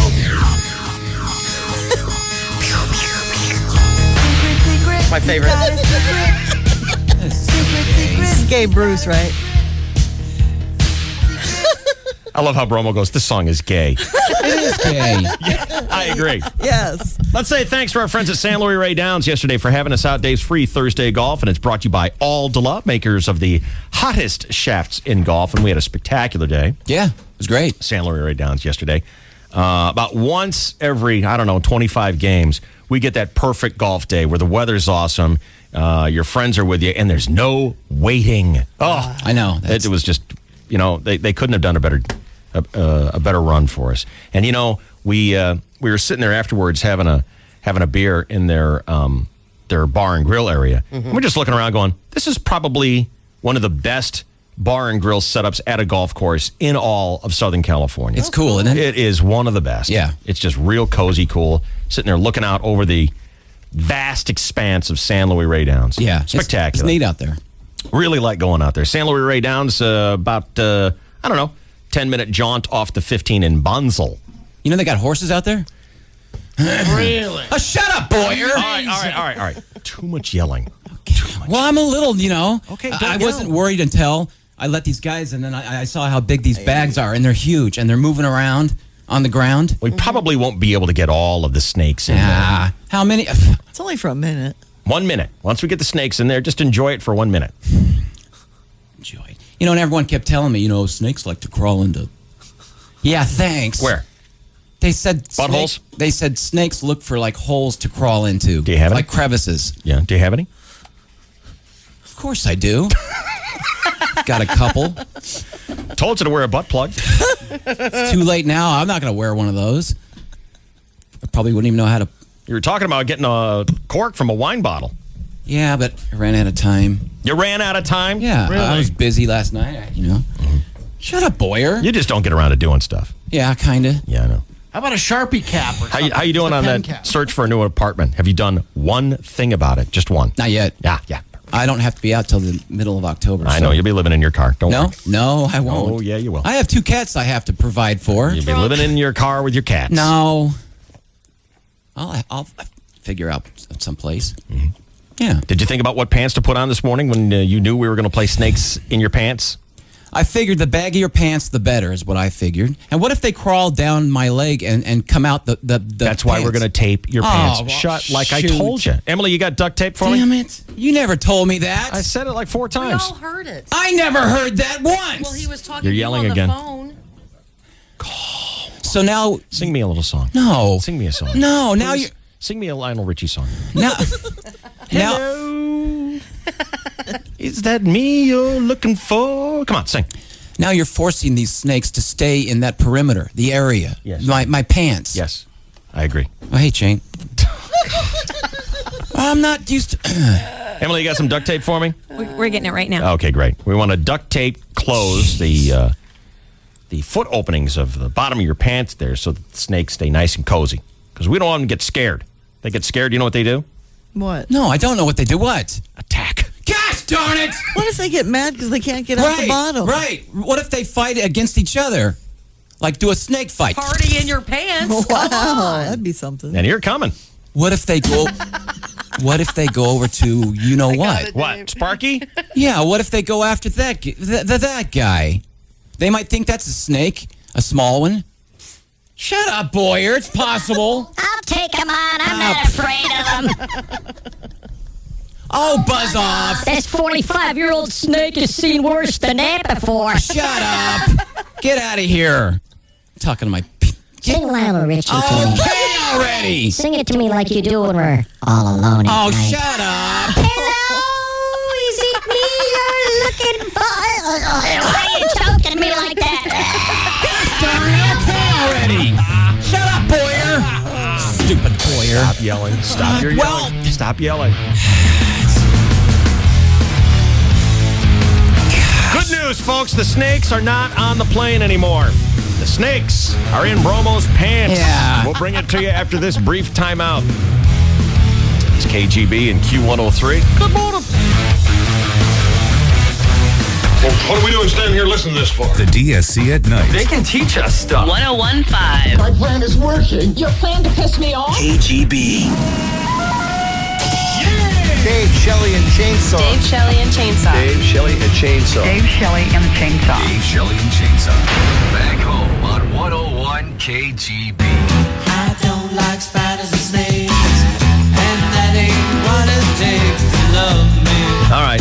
Earlier this week, here in the KGB, I was just sitting here minding my own business, helping out with my children's charities.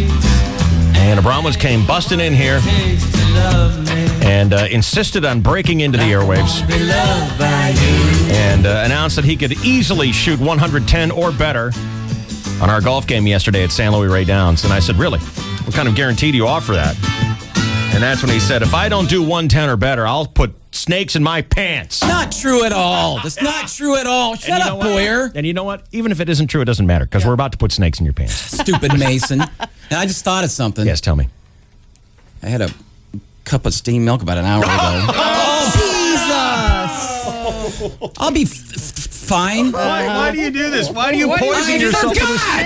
I'm a little nervous, that's all. How can you forget that steamed milk gives you irritable bowel syndrome?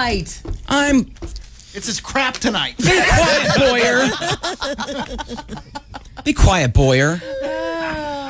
We want to say thank you to Niels and Ron from Pet Kingdom in Sports Arena. Pet Kingdom for all your carpeting needs. Niels and Ron brought how many snakes did you bring, fellas? Step up here to the microphone and tell me, Ron, how many snakes do you have? About 9 or 10.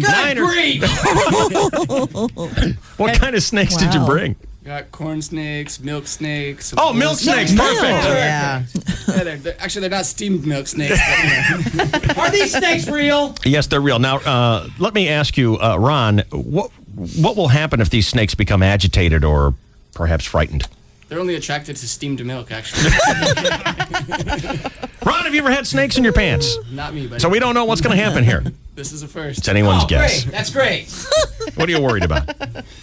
What are you worried about? I feel like Neil Armstrong or whatever that guy on the moon. How come I'm being like initiated with this? Just step up to the microphone. Because you asked for it. Oh, hey, Jane. No, Did you not bust into the studio I and did insist? not. You didn't? Mason wrote you an email. That's how I got suckered into this thing. And did you agree to it?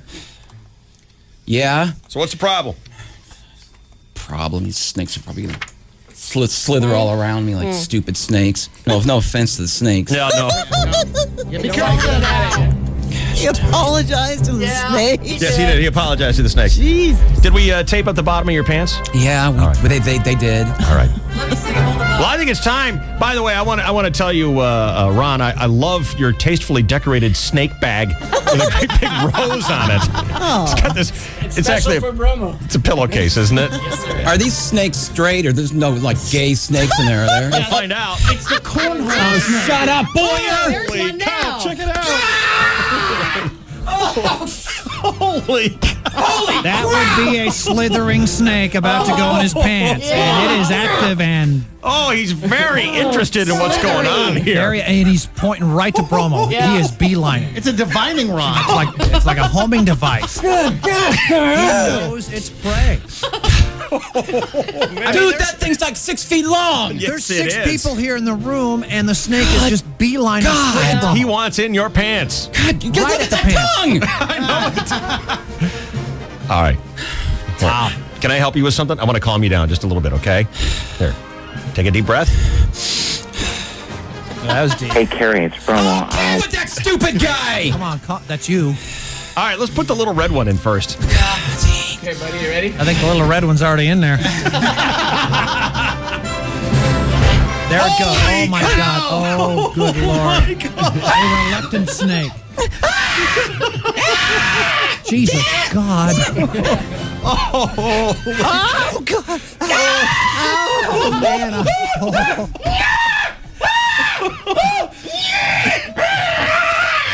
think. Oh, God! The handler has let go of the snake, and Bromo's on his own. Let's let that be the one and only snake that's got to go in. Oh, my God. He just yanked out about 16 of them. It's like a jug Okay, of now, worms now, Bromo. baiting a hook. I'm going to start the timer. Are you ready? You should go! Where is it? Where is it now? Hey, Bromo, are you an animal lover? You want him to have a friend?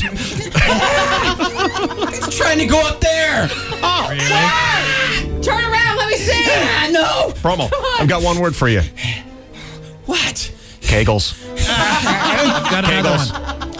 Kegels. Look at that damn thing. How about Cobra colonoscopy? Do you want him to have a friend? No. Come on. No. All right. Oh, that one's thick. He's anxious to be in there. Is that the rattlesnake? No way.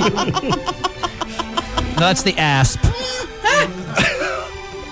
Jesus, God. Should I start the timer yet? Start it! Oh, my good Lord. This is the weirdest thing. In case you're joining us just now, Bromo now has 2 snakes in his pants. Did you put that great big one in? That's about a 6-footer. The great big one is not interested in playing along. Okay. And the second snake is in. Hey, you know what we got to do now? You know what we got to do? We got to have you go to 7-Eleven and get a cup of coffee. Shut up with that. Boy, shut up. Oh, my. My shirt. Oh, that's not part of the set. Oh, we better start over. Yeah. What do you mean start over? It's been a minute already. Cheating, I mean. Oh, there's a lively one. Hey, Emily, you need to call the engineers in here. My timer isn't working. It's still at 0. Shut up with that. The timer's on 0. Look at this. This is very interesting. Snake. Oh my God! Look at it! Look at it moving around inside his shirt. Come on already! It's been a minute. All right, let me start the timer. Here we go. Shut up. There we go. Look at that thing. Bromo, can you describe the feeling? No, I can't. Can you tell me how you're doing with your battle with the steamed milk? I'm not even thinking about that right now. Think about it.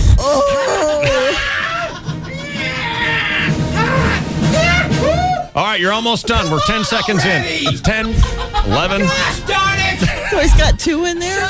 He has 2 snakes in there right now. That pretty reddish one? The pretty red one was the first to go in, and it was anxious. And then the one the rattlesnake didn't want to go in. All right, that's it. Time is up. These snakes may now be released from Bromo's pants into the wild. Wow. Look at them. They're happy. Where's that little red one? It's still in there. It's looking for a cigarette, dude. You going to keep the red one in there? You going to take him home? I'm not going to keep the one. No thanks. Cats love snakes.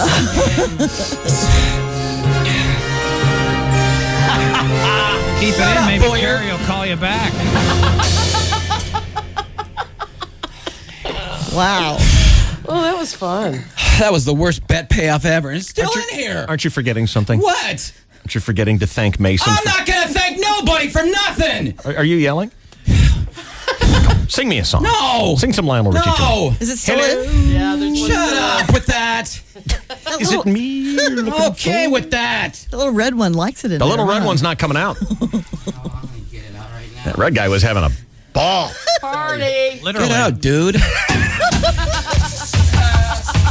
Very impressive, Bromo. Thank you to Niels and Ron from Pet Kingdom in the Good sports job. arena area. That If you was have any beautiful. kind of snake or carpeting needs, make sure you see Niels and Ron. Thank you, fellas. That was really big of you to come in and do that. Thanks again to Mason for coming up with the idea. Snakes, Bromo's pants. Next week, spiders in his hat. Yeah, right. You're with the DSC. We're on KGB at Q103. I've got a girl, she lives across town. She's the one that really gets down when she boogie.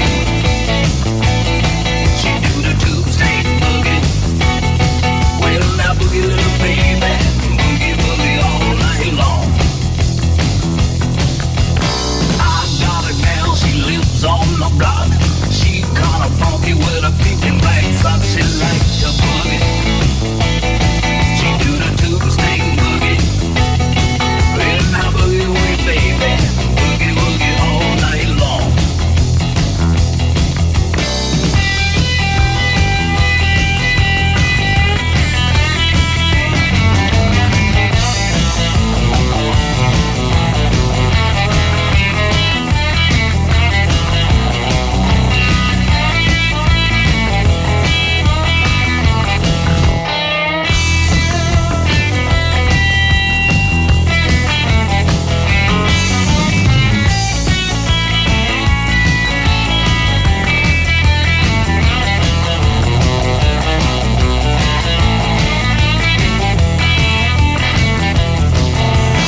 I got a gal, she lives on the hill. She won't do it, but her sister will when she boogie. She do the tube snake boogie. Well, now boogie, little baby. Boogie, woogie all night long. Blow your top, blow your top, blow your top.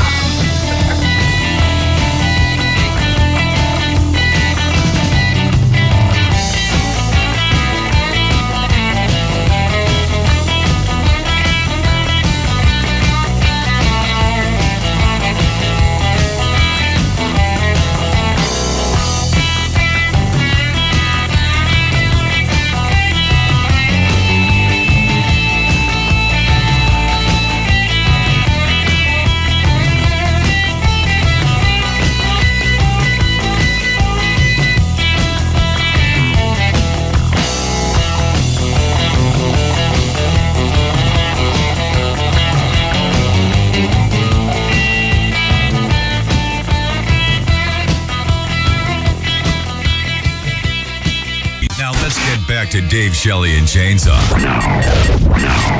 On 1015 KGB.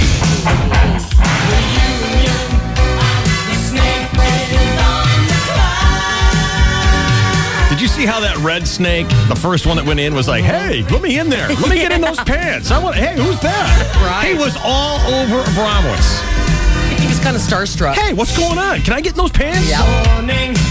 Give me strength, at least give me a life. Our thanks to Rhett Lawrence for coming out and filming that for Channel 10. Rhett said you might see that at 11 o'clock this morning. Abramowitz has proclaimed that as the worst bet payoff ever. Really? So now we got the worst ever, seriously? That's saying a lot. Yep. Worse than doing naked stuff? Well, that was longer and not as bad, but this was bad. I found out I don't like snakes, and I found it out this morning. Where did Emily go? She's downloading the pictures and put them on the website. Excellent. Pictures of Abramowitz with snakes in his pants. You know, it's weird. It still feels like I have that snake in You've there. got phantom snake in your pants. No thank you? No thank you? That's sad. No, thank you. Thank you. They're not on the plane. They're in his pants. They were happy snakes. Oh, yeah. God, that was funny. I've never heard him scream in that register. I told you he was going to shriek. Yeah, he did, like a There's little a difference girl. between yelling. He was shrieking. Screaming like a little baby. Look at him. He's still sweating. You okay, gorgeous? Okay. Here's sports with the chainsaw now on the KGB and Q103. Welcome aboard and thank you, David, and hello again, everybody. In the sports world, Chargers host the Seattle Seahawks tomorrow night at Qualcomm. No live television, not enough tickets sold. You can watch on tape delay at 11:35 p.m. on Channel 8 tomorrow night, or go in person. Chargers favored by 3 if you're desperate to bet on an exhibition game. LT will not play. The Padres resume action tonight in Colorado, currently 1 game behind the division-leading Dodgers after sweeping them at Petco this week. Padres begin a weekend series against the Rockies tonight in Denver. First pitch, 6:05 our time, Channel 4. Other baseball, a Nashville event planner is turning minor league baseball games into Christian festivals. The events which feature performances from Christian musical groups, testimonials from Christian players, and giveaways of bobblehead figures from the Bible. Bobblehead figures what? have been staged in 44 markets thus far. Forgive the bobblehead Jesus manufacturers, O Lord. They know not what they do. You know who's big into that is Smoltzy. John Smoltz. John Smoltz of the Atlanta Braves is very big into that. And what can we do to silence these Christian athletes who thank Jesus whenever they win, never mention his name when they lose? Well, not a word. You never hear him say, Jesus made me drop the ball. The good Lord tripped me up behind the line of scrimmage. Thank you, George Carlin. Jesus made me drop the ball. Tiger Woods is going for his 4th consecutive victory after yesterday's first round of the Bridgestone Invitational in Akron, Ohio. Tiger fired a 3 under 67, 4 strokes behind Adam Scott's first round 63. CBS has coverage this weekend, ESPN today. 63? Yeah, well, it's a par 70. Still. So it's 7 under still. Still not so bad. Meanwhile, in the National Ball. Dodgers, though, there's a team. I saw a sign up at Dodger Stadium say, Kurt Gibson is God. I went, oh, no, he's not. He'd have a higher batting average than 219 if he was God. That's going to bring the Messiah up to the plate. The lanky right-hander from Jerusalem steps into the box, knocks the dirt off his sandals, and he means business, Bob. He's been on a tear since he got off the 3-day disabled list. Can't seem to get him out. The wind up the pitch, a ground ball to the shortstop. He goes blind. Oh, my God, 1 run is in. Left fielder picks it up. He's a pillar of salt. That's gotta hurt. Ooh. You hate to see a guy turn into a pillar of salt this early in the season, Bob. By God. Basketball Association. The Sporting News has reported that Lakers star forward Luke Walton made his soap opera debut with an appearance on The Young and the Restless. Next week, I can't wait. The article failed to mention that Luke Walton made his major motion picture debut in The Trouble with Money, coming this fall from Dave, Shelley, and Chainsaw. You can watch the preview today at 101kgb.com. Like our blockbuster hit, The JK Conspiracy, all proceeds from The Trouble with Money go to San Diego families in need. Coming this fall. In other sports, David. Yep, of course, for the profits, we skim off the top. Quiet. It is 8:35. 2 seconds. This is your 101.5 KGB Sports Network. Oh, my.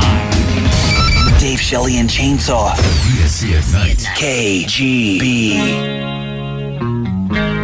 All right, let's get it off your chest. What do you hate?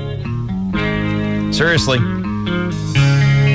Put your head on my shoulder. Tell me what it is. You'll feel better. You'll enjoy your weekend more. 888-570-1015. John, you're first on I Hate It. Good morning, Jet. What's up, John? Grown men that squeal like little schoolgirls. Boy, did we have a lot of that. Yeah, love your show. I love your show. Thank you. We knew there'd be some screaming. AJ, you're on I Hate It. I hate it that now we have to look forward to Bromo leaving voicemail messages for the snake. Hello, Snakey. Snake, I miss you. I don't know if you remember me, but you were in my pants, and I just thought that you're a hero of mine, and I really like to handle that snake, my snake. I mean my snake. Come on, Like AJ.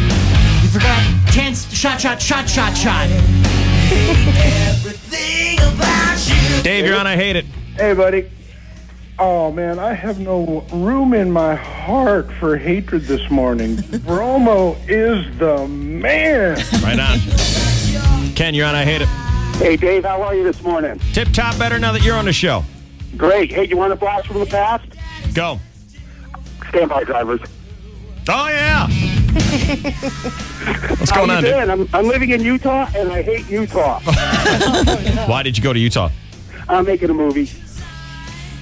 Oh, you too, huh? Yeah, well, it's Utah, and we're leaving tomorrow, so it'll be all good. Right on. Glad you guys are online. Love your show. Love yours, Ken. There's another Ken. What's going on? Hey. What's up? My biggest hate right now is when work gets in the way of listening to the DSC. Priorities, my friend. Quit your job. Hi, Mary. You're on I Hate It. Hi, Dave. This is Mary. I am right again. Wow. Yes, You're so that's good one of my at it. tricks.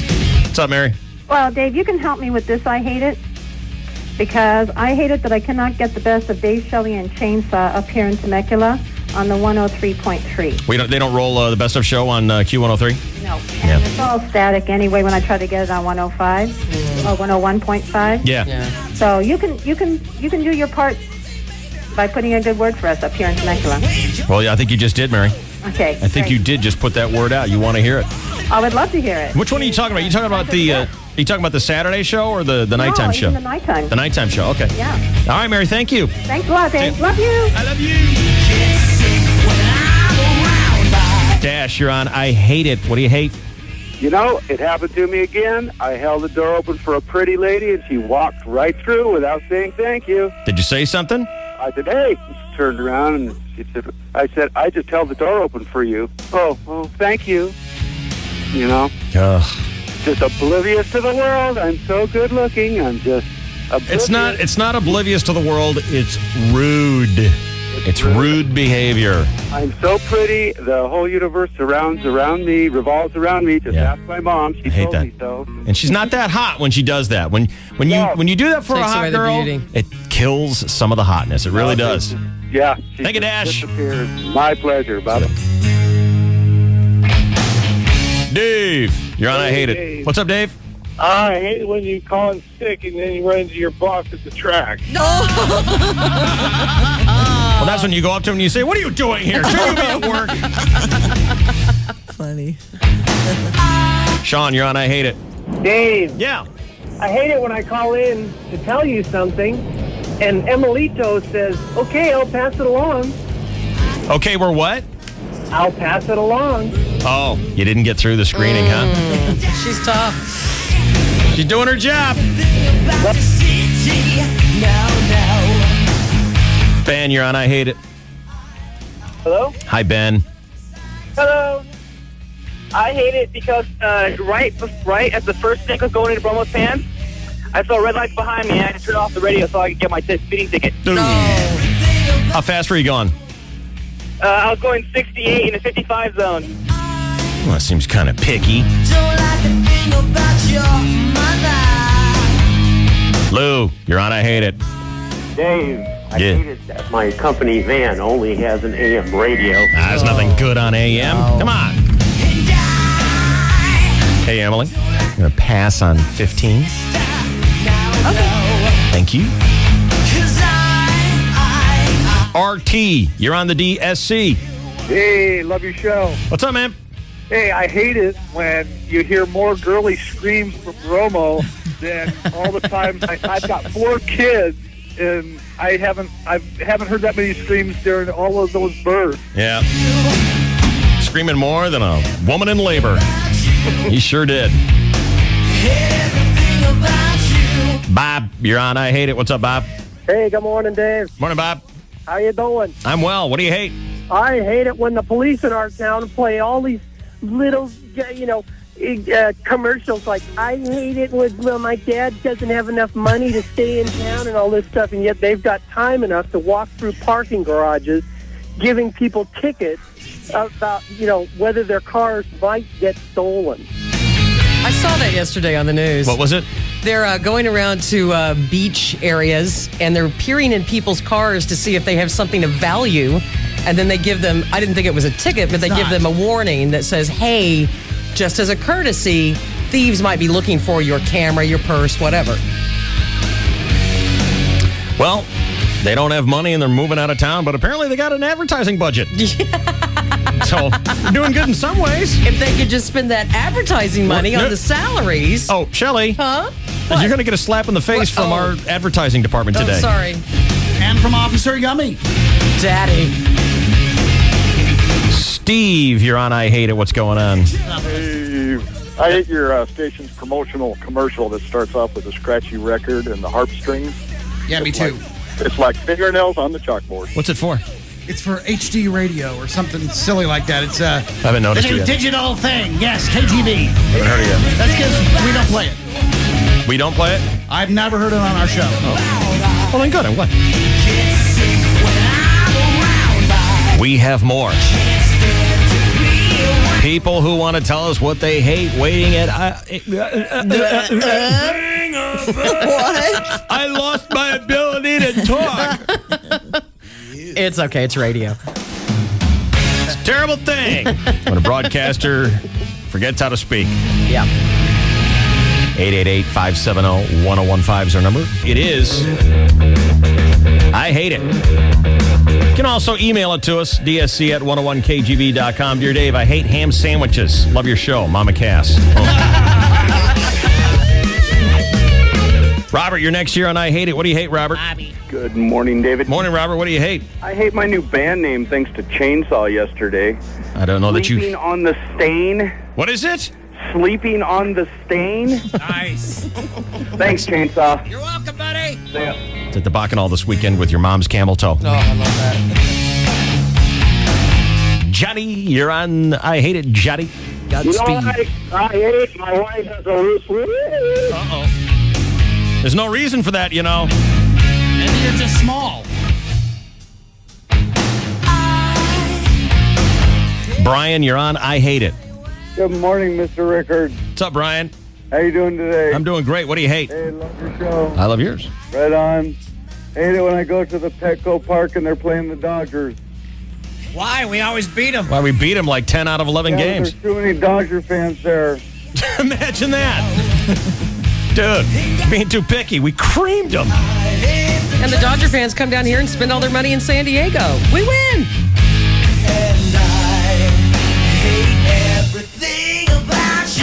Robin, what do you hate? I hate it when I finally get through when calling your show to tell my joke to win a prize, then can't come pick up my prize because my hateful car breaks down. What did you win? What did you win? Oh, I won. What? I'm the one that called in with the priest, the pedophile, and a liar walks into a bar, and that was just the first guy. Ba-da-boom. You're always... Thank you, Robin. A priest, a pedophile, and a liar walk into the bar, and that was just the first guy. That's not very funny. We'll be filing a lawsuit about that. Oh, my God. Lou, you're on I Hate It. I hate it that Pluto's not a planet. Yeah, nitpickers. It's not big enough. Samantha, you're on I Hate It. Hi, Dave. I hear that Cookie Chainsaw doesn't do the oral hair tiger gig anymore. Well, you know, Oral retired, That makes it difficult. so he's not in the news a whole lot. But you never know when Every now and then. Chainsaw will find a news item featuring the lanky left-hander or right-hander? Left-hander. Right-hander. The lanky right-hander. The Nicknamed the Bulldog by his team manager, Tommy Lasorda, Oral Leonard the fourth was born in Buffalo, New York. Went to Cherry Hill High School in East Cherry Hill, New Jersey, where he was a star pitcher. He caught the attention of pro scouts as a pitcher at Bowling Green University. Just say the name again. Was a member of the Sigma Phi Epsilon social fraternity. Do the funny voice. And the 1988 Cy Young Award winner, the lanky right-hander Oral was also the World Series MVP that year. There you go, Samantha. Thank you. It's made my workday so much better. Robert, you're on I Hate It. Good morning, David. Morning, David.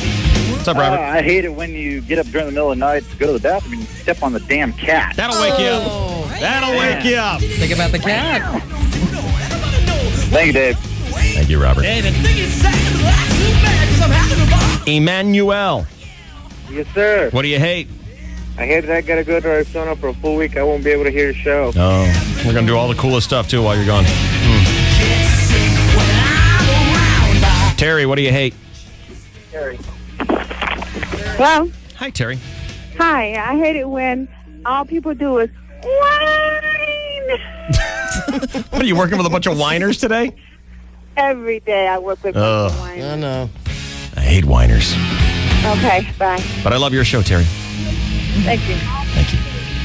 Didn't get it back. No, didn't get it back. I hate it when that happens. Mindy, you're on I Hate It. Good morning. How are you, Mindy? I hate it when you get up in the morning and you put the bra on backwards and it fits better.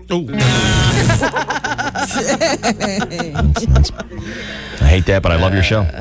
Didn't get it back again. That's sad. Cody, you're on. I hate it. I hate it when you slam your fingers in the car door. How'd you do that? Just not paying attention and just slam the door on my fingers as hard as I can. Eric, you're on. I hate it. Dave, you douche. You know what I hate? Waking up in the morning, getting in my car, listening to you guys on the radio and thinking Boyer's dead because Dave and Chainsaw are talking nice about him. What's that? I don't recall saying nice things about him. When that happened today? Yeah, you guys were talking about how you guys, Chainsaw and Boyer met and how you were all getting gooey about each other. That's not you, Dave. What's happening? Your thought for sure it was an obituary, huh? Oh, my God. And what do you hate? That you were fooled or? He's not dead. Never mind. I just dropped a little X in their coffee this morning. Tony, you're on. I hate it. Hey, Dave. What's up, Tony? I hate it when you wake up in the middle of the night to go to the bathroom and you find out after you went to the bathroom that the toilet seat lid was down. Boo-hoo. That's a bad one.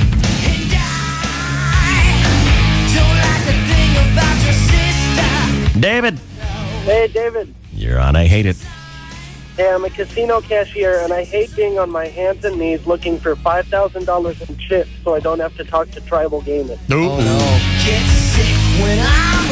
If you lost the money, you will be on your hands and knees talking to tribal gaming. And you're on. I hate it.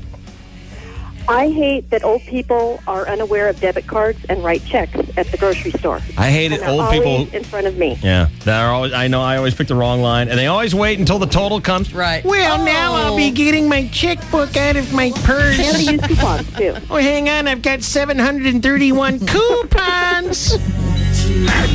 Always happens to me. I'm with you. All right. Have a good day. Love your show. Love yours. I got it back. The coolest, Dan. See ya.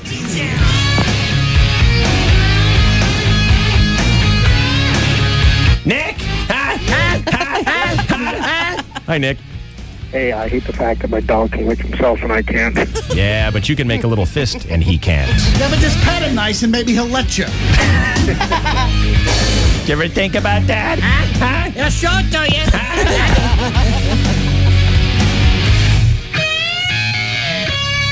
James, you're on. I hate it. Yeah, I hate that every time I'm doing something with my girl at her house, her dad always has to come home. Yeah, dads have radar about that. Emily.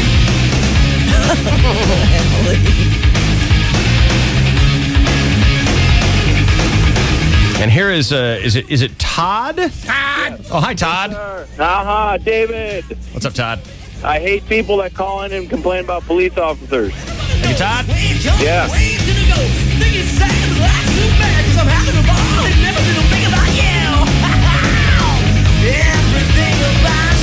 And Kaya, you're going to be last on I Hate It. Hi, Kaya. Hi. How are you, honey? Good. What's up? Oh, nothing. What do you hate? I hate when Johnny's not here to honk the horn. And I can't eat chocolate chip cookies for breakfast. I hate that too. Of course you can. What is this, Russia? This isn't Russia, is it? No. You can eat chocolate chip cookies. I give you permission, Kaya. Thanks, Kaya. Welcome, Dave. Bye, hi.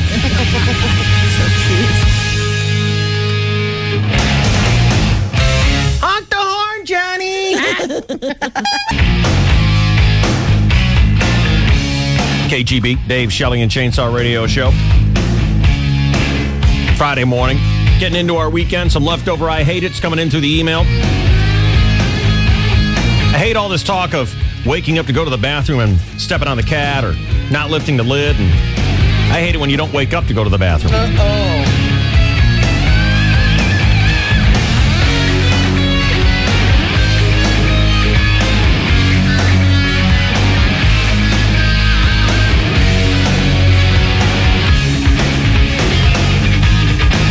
Dave, I hate it when you hammer a bullet and it explodes.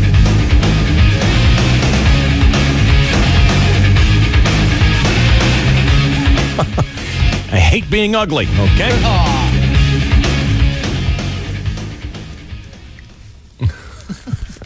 Dave, I hate it when the boss catches you draining it in the woman's bathroom sink because you may have had too much to drink on your lunch break. Whatever.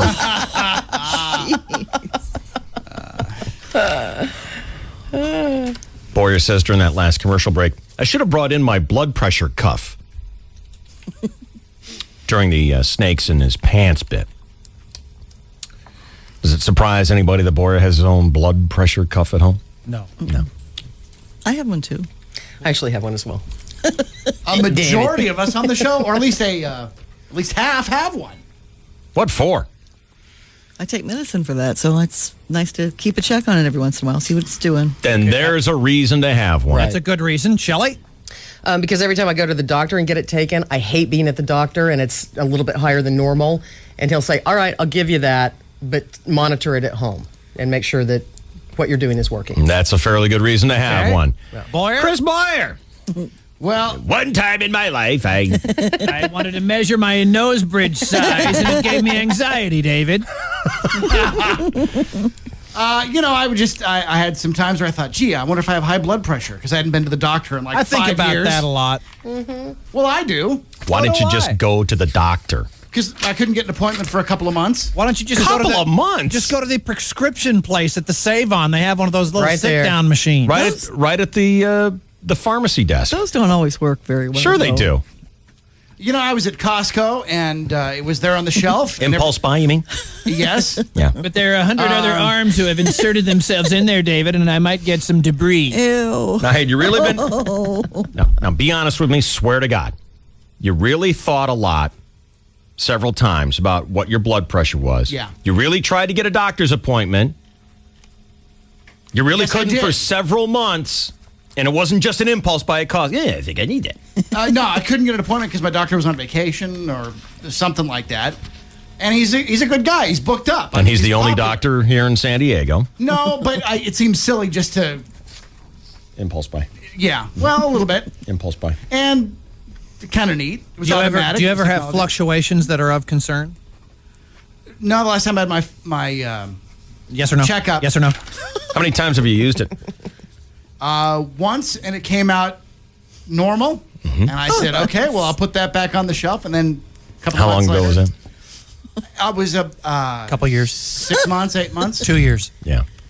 Don't you get a How checkup? much of what you said is true? None. None of it. Although, when Deacon Jones came in, he told us about blood pressure being the silent killer, and those with problems would be well advised to have a blood pressure cuff in their possession. But Chris Boyer? I mean, you got a thermometer in your house? I think having a blood pressure cuff at home is crazy. Why is it crazy? Because if you take your blood pressure and it's high, it's going to freak you out even more. Right. You're going to drop be dead higher. right on the spot. Exactly. Right there. Then. Yeah. It's going to freak you out right on the spot, and you're going to have a stroke and die. You don't know crap. That's true. Talking to you, Boyer. Oh, All right. okay. With this morning's half-baked crackpot news, the lovely Shelley Dunn. Thank you, David. The United Nations is planning on sending 15,000 troops to Lebanon. That will help maintain the peace, and they're depending on countries like France and Italy to help provide the manpower. Here's Fox News Radio's Scott Heidler with that story. Tom Cruise has been a huge Scott, what has that got to do with Iraq? I don't know. European foreign ministers in emergency talks today seeking firm commitments on troop contributions for the international peacekeeping force in Lebanon. The UN says the troops are needed quickly to maintain the ceasefire. So far, Italy has agreed to 3,000, and late yesterday, France upped its number to 2,000. There are 2,200 on the ground now. The target number is 15,000. And now Israel is demanding that some of those UN troops patrol Lebanon's border with Syria to prevent Hezbollah from receiving arms shipments. Syria's president calls the demand hostile. In Jerusalem, Scott Heidler, Fox News Radio. And negotiating an international force to keep the peace in South Lebanon is difficult enough, and now in the last few days has become even more complicated. Here is Fox News' Dana Lewis reporting from Beirut. Ken Santani, Steve's brother, reached out directly to the kidnappers, thanking them for treating Steve. What's going on here, Shell? I don't know. Get your news team in order. All right. What are we supposed to be playing here? This would be Dana Lewis. Syria is demanding UN troops stay clear of its border with Lebanon. Israel says no UN troops to stop weapon shipments to Hezbollah. It won't lift the air and sea blockade of Lebanon. And as the UN tries to satisfy concerns about rules of engagement and clarify command and control issues, French President Jacques Chirac said Friday he thinks the figure of 15,000 soldiers is excessive. France now says 1,000 troops, Italy up to 3,000, and today other European countries are expected to announce contributions to the force. Can we talk about something I understand, like Jessica Biel's big fat ass or something? Well, you understand the kidnapping of those two Fox News reporters, don't you? Yeah, what? Yeah, well, now another plea from family members. Here's Fox News Radio's Scott Heidler again in Jerusalem. European foreign ministers in emergency talks today seeking firm commitments on troop contributions for the international peacekeeping. Shelley, get your news team together. Sean, get it together. Oh, that's how you do it? Good grief. Okay. U.S. commanders in Iraq are hailing a downturn in violence as Alistair Wanklin reports from Baghdad. Oh, yeah. Some dangerous parts of the capital have enjoyed safer conditions. Alistair Wankin? Wanklin. Oh, Wanklin. Yes. Violence has roughly halved. I say, lovey, violence has halved. Violence has roughly halved, and the murder rate is only 20% what it was before. That's the payoff for U.S. troops who cleared 20,000 buildings in a street-by-street search of two of Baghdad's most dangerous suburbs. Lovely. Commanders say it's too soon to say they've turned the corner, but elsewhere in Iraq, Britain this week handed over a base to local forces, and Iraq's government says it will shortly take over the city of Nasiriyah from the Italians. In Baghdad, Alistair Wanklin, Fox News Radio. I know you don't care about that, but you got to take a guy named Alistair. Well, can't we just have his lockout? Do we have to have a whole boring story? Sorry. It is just news. I know it's boring. The Army is moving to make sure grieving families are told the facts about deaths in combat. In one high-profile case, families of two California National Guardsmen were told they were killed in an ambush when, in fact, they were murdered by Iraqi soldiers that they had been training. Do you still watch my Uncle Bob do the news on CBS at night? Yes. Do you watch him on a regular basis? We watched him last night. We try to, but sometimes we're busy or something. Did you see when he was showing the clips of the guy, some English guy, talking about Pluto not being a planet anymore? And he could not finish the news. They went to this tape of this guy in England, some sort of planet specialist. He was so Schieffer funny. couldn't finish the news because the guy was wearing a monocle. I know. He was wearing a monocle like Colonel Clink, and Schieffer comes on and he's trying to say... He was so affected. That guy was scary. And Schieffer's going, when's the last time you saw a guy wearing a monocle? And that happened like on... I don't know, Tuesday or something. He said that out loud? Yeah. Oh, yeah. It was the end of the news. They came back from this guy's film clip, and Schieffer is dying.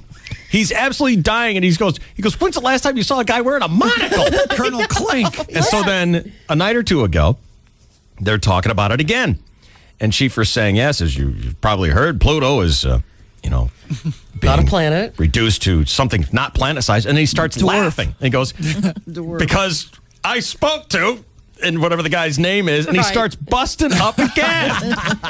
And then they go to the guy, and you see Schieffer interviewing the guy, and he comes back from the film piece, and he goes, and I asked him how long he's been wearing the monocle, and he said since he was 16. Oh, my God. That cracked him up even more. It was great. And the guy, if I have any, vision in my mind of what Alistair Wanklin looks like, it would have been that guy. He would be like an arch villain. Yeah. Kind of like in a James Bond or Batman or something like that. Right. Wearing a monocle. Oh, he was so funny.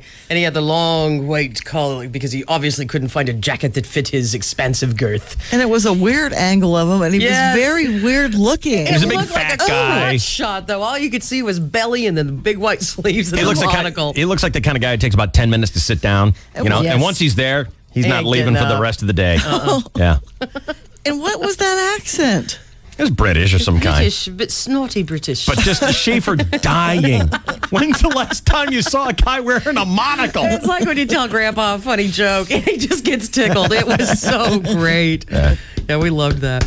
Well, moving on to other topics. The man suspected of killing John Benet Ramsey is now in Colorado after taking a flight from L.A. Eric Leonard now with that story. John Mark Carr did not say anything as he was moved from the Twin Towers jail to the Long Beach airport. That's where Colorado police met him in a state-owned private plane. L.A. County Sheriff's Department spokesman Steve Whitmore says the county has no plans to bill Colorado for Carr's jail stay in L.A. That this is a courtesy that we extend to all law enforcement agencies throughout the country. If they come and they need our help, we certainly will help them as we go to them and they help us. Carr was checked every few minutes while he was in jail. He was not allowed to watch TV or read newspapers. And they segregated him in the Boulder County Jail away from the 480 other inmates. You think he did it? I do not. What do you think is his motivation? I think he's an attention whore, and I think that he's got some mental instability, and I think he just got so close to the case, and this is total theory, but I think he just got so close to the case that he might feel that he has done it. I think his mental instability is that He's great. convinced himself. I think so. He sure is wrong about an awful lot of stuff. I know. He, it's not the first time that someone has faked a confession to a murder. Charles Lindbergh's baby was kidnapped. You know Charles Lindbergh, he's famous for inventing our airport. And his baby was kidnapped, and hundreds of people falsely claimed responsibility for that. For whatever, they think it's fame, but it's really notoriety. Oh, it's sick. Yeah, it's total sick. And I really think this guy has a very horrible mental break with reality, and that he's integrated himself into the story that he merely studied. And actually believes it now. I think he might. I could be wrong, but that's my gut feeling on it. Meanwhile, Carr's half-brother, Nate, talking to the media, he said the family felt compelled to come forward because they felt the media was dragging John Mark and their family through the mud. The half-brother, Nate, also said that Mark investigated the Ramsey case after he decided to write a book, and that his dad, Wex, advised him to choose a topic that was intriguing. My name's Nate. Yeah. But my official name on my certificate is Nathaniel. What's that? What is it? Nathaniel. Nathaniel? No, Nathaniel. Nathaniel? Never mind, I gotta say. Nathaniel. Actively pursued information about the Ramsey, not only the Ramsey case, but also the Polly Klaas case and maybe others as well. That's not weird. In other news, the nation's fifth largest airline is facing a possible walkout by its flight attendants. A labor standoff. Northwest airline flight attendants angry at imposed pay cuts and work rules say they'll begin sporadic unannounced strikes as early as today. Northwest management has appealed a federal bankruptcy judge's ruling that he has no power to bar flight attendants from launching a so-called chaos action against the nation's fifth largest carrier. The appeal will be heard today in U.S. District Court in New York. Lisa Carton, Fox News Radio. That'll be crippling for the 6 people in America who actually fly Northwest. I know. Meanwhile, you don't think they're going to have a lot of leverage, It's like, come on. When's the last time you flew Northwest? I didn't even know it was an option in a lot. I didn't know it was an option any in a lot of longer. cities. We charter our own private lighter-than-air vehicle. We take an RV most of the time. Meanwhile, federal air marshals are in pedestrian cars, auto cars, to help protect themselves while they protect us. We drive with a toilet and a tank. What? I'm sorry, say it again. We drive with a toilet and a tank. Carry it around with us. We don't commute in private auto. Shut up. Can you spot an air marshal on a plane? No. Maybe if they're forced to wear a suit on a flight to Hawaii. And since the whole idea is for them to be an anonymous source of security, the Federal Air Marshal Service is changing the rules. The new dress code: blend in. And to further protect their identities, air marshals will also be allowed to choose their own hotels. All of this ordered by their new chief, Dana Brown, after just 5 months on the job. Lisa Brady, Fox News Radio. What a clever idea. Wow. It's for them to blend in. Yeah. Disguise. Ooh. Severe storms pushed across the upper plains states and into parts of the Midwest, spawning tornadoes that damaged buildings, twisted trees off their trunks, and downed power lines over a wide area. Here's exciting ABC meteorologist Gerard McNiff reporting more severe storms are on tap for today in parts of the Midwest, Central Plains, and much of the Great Lakes. There could be a few more tornadoes today, probably not the 25 that occurred in this most recent outbreak. On a record-setting day. Okay. And an Alabama man accused of child porn has been told to spend the next 4 decades in prison. Neil Vickers has that story. They called him Herman Monster or Herman Munster, but his real name was Herman May of Horton, Alabama. A federal judge Thursday sentenced May to 40 years in prison after pleading guilty to attempted production of child pornography and possession of child pornography last November. The prosecutors say in June of 2005, May tried to broadcast via a webcam live sexual abuse of a 10-year-old girl over the internet. He thought it was a 13-year-old girl that he had solicited for sex that was watching. Investigators found that 10-year-old girl at May's home as she was being sexually abused. Neil Vickers, Birmingham. Have more planets, more things. This is the planet guy, Sir Patrick Moore. Where does it stop? Exactly, where does it stop? It starts with having to rewrite the textbooks, maybe over And then the film ends and they go back to Bob. Mark Phillips, CBS News, London. How long has it been since you've seen someone wearing a monocle? I'm Bob Schaefer, CBS News. That's his sign-off. I love that. So great. I miss him already. News 24 hours a day. Click on cbsnews.com. So great. All right, round two of the Crackpot News is coming up after this. It's the summer of 9 to 5. Your 4-packs of tickets to Sky Show 31 are coming up on the KGB Q103. This is the DSC at night. 101.5 KGB. On board KGB and Q103. The Dave, Shelley, and Chainsaw Radio Show. Speaking of watching CBS, listener Barron writes, Dave, I watch Channel 8 News every night. Kathleen Bate and Barbara Lee never make out. Just once. Fade into a tonsil wrestling match, for crying out loud. I got to get Kathleen golfing sometime. You lose, you got to make out with Barbara Lee. Sweet. When you lose, you win. We also got a best of CD recommendation from Rob, who writes, P.S. Chris Boyer is a tampon commercial in the Man Show of Life.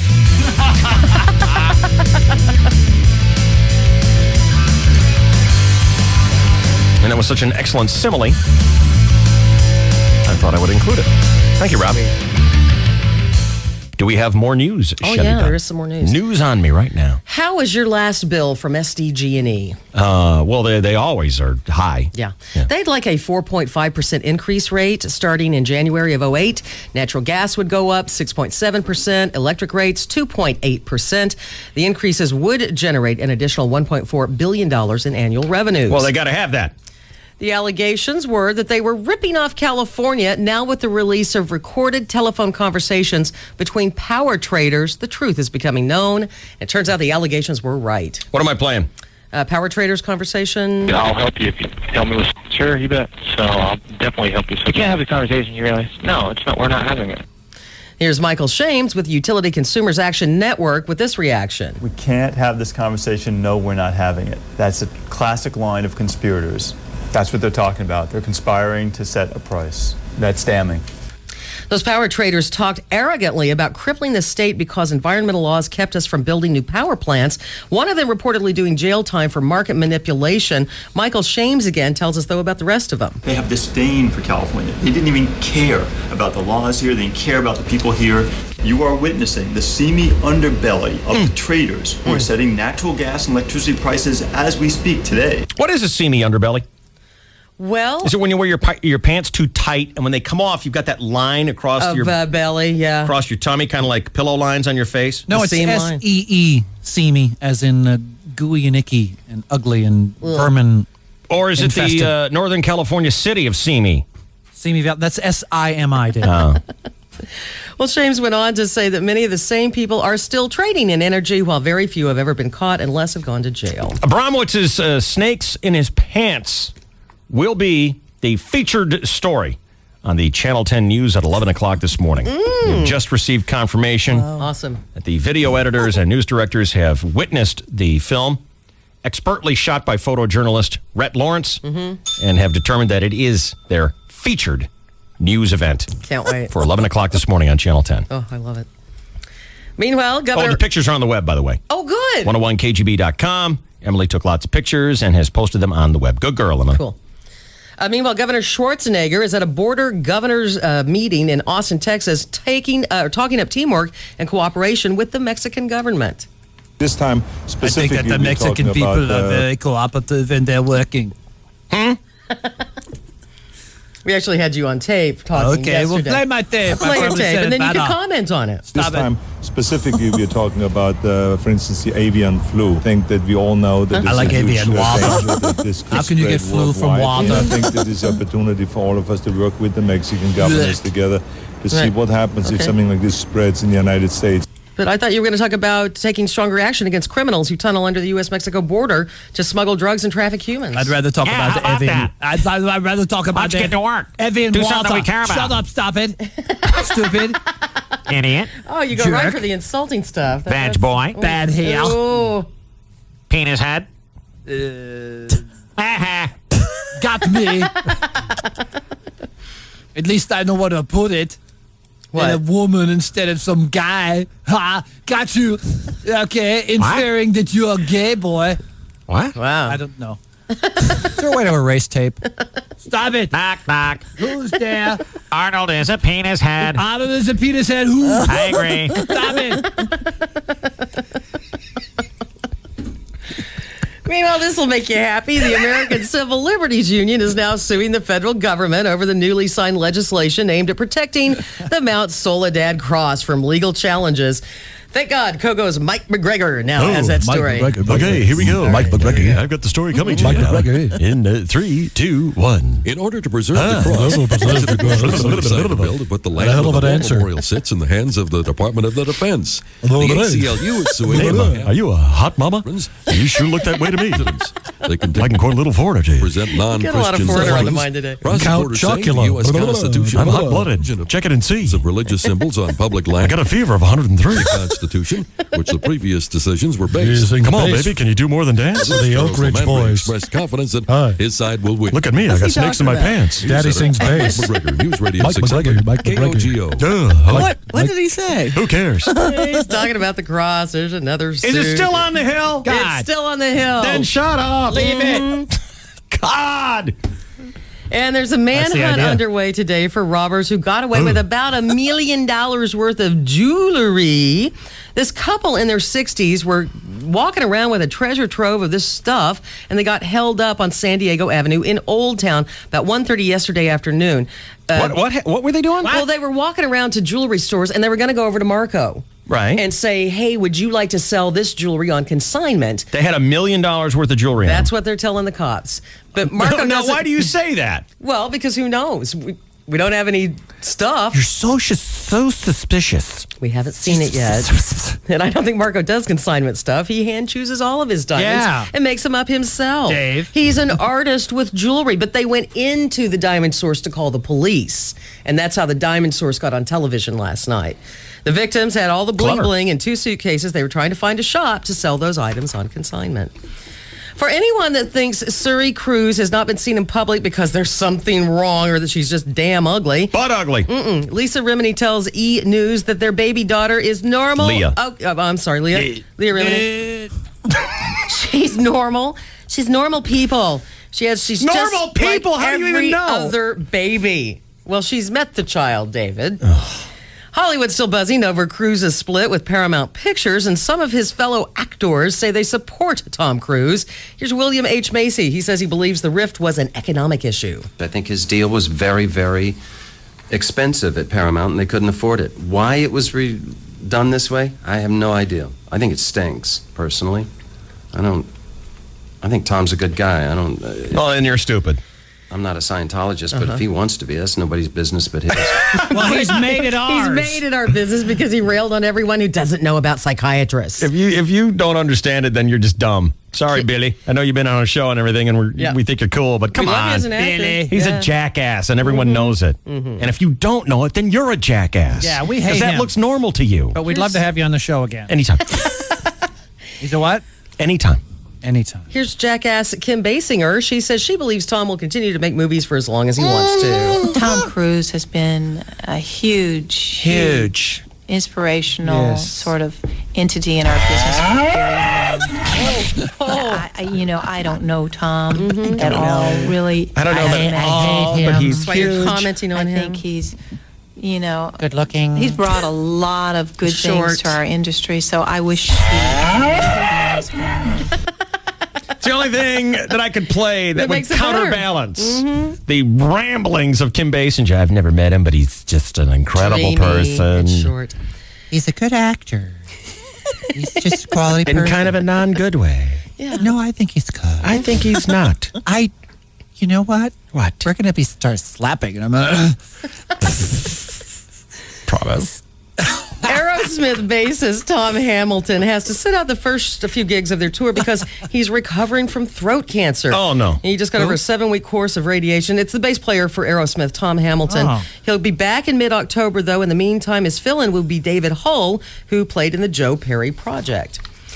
Tokyo subway authorities are now giving the okay of a nude photograph of Britney Spears being displayed in some of their subway stations. Here's AP correspondent Margie Zarletto with more.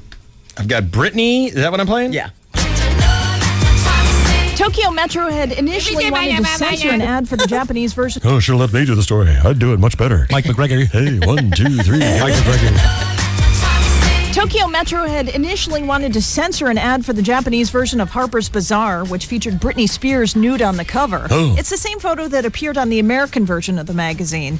The publisher agreed to black out the image from the waist down, but had planned to write in the blank space, "In this place, we are not allowed to exercise the same level of freedom of expression as the original Harper's Bazaar." Hot! The Subway Authority reversed itself yesterday, saying it understands the publisher intends to portray a happy mother, not to be sexually explicit. I'm Archie Zarletta. Invincible, the latest inspirational sports movie from Disney, is in the theaters with Mark Wahlberg starring as a Philadelphia Eagles fan who then tries out for the team after he loses his wife and his job. Kevin Carr now with this review. This film tells the story of Vince Papale, a 30-year-old bartender and substitute teacher who tries out for the Philadelphia Eagles. To everyone's surprise, except perhaps those in the audience, he makes the team. The biggest problem with Invincible is that it's boring. It drags and drags and drags with lots of stilted dialogue and oafish characterization. For example, we all know that Papale makes the team, so why do we have to wait 30 minutes before the tryouts and even longer before the football scenes start? Invincible gets 1.5 stars out of 5. This is Kevin Carr, and that's the way I see it. Kevin's cranky today. Wahlberg was asked what it was like shooting stadium scenes. Oh, yeah. It's scary. And they were all diehard Philly. Hey, Mark, are you going to say something really stupid here that no one cares about? Oh, yeah. All right. It's scary. And they were all diehard Philly Eagles fans. They made a point to give me a hard time every time they could and remind me that, Vince Papale is their guy and not to mess the story up. Yeah, I'm one of those actors who can barely get the words out. Meanwhile, I use all my energy when the camera's on. It's another new movie, a cult hit called Super Troopers. They're back with another comedy called Beer Fest, opening nationwide today. It's a ragtag team of American drinkers set out to compete in the Underground Olympics of Beer, which includes an upside-down guzzling event called the Monkey Chug. Director and star Jay Chandrasekhar cautions movie fans. We have a feeling some people might monkey chug after seeing this movie, but the key to monkey chugging is making sure you have a spotter and someone who can catch you if you fall. And if you get too drunk, please don't monkey chug or you will die. What is he talking about? What is it? It's Beer Fest, the movie, and I guess Monkey Chug is one way that you... Well, yeah, what is it? Chug a beer. Let's see if I have a cut of that. Do you have one of Kevin Heffernan? Well, I have Kevin training. Okay, here he is training. We had to train. We hired personal trainers, beer trainers, and they came in and sat on the couch with us and drank cans of beer and got us into really crummy physical shape so that we could be good beer drinkers. I guess you'll have to see the movie to see the monkey chugging. All right. Emmy Awards are Sunday. You're such a tease. I'm sorry. Here's AP correspondent Rosalie Fox with a look at the comedies up for awards. Monkey chugging. You hang upside down from a pole and you're actually drinking into the roof of your mouth because you're upside down. But that's the hardest thing for people because they always put it to their chin and spill the beer up their nose. Well, that'd be fun. I guess that's true. All right, what am I playing here? The Emmys? Emmys with Rosalie Fox.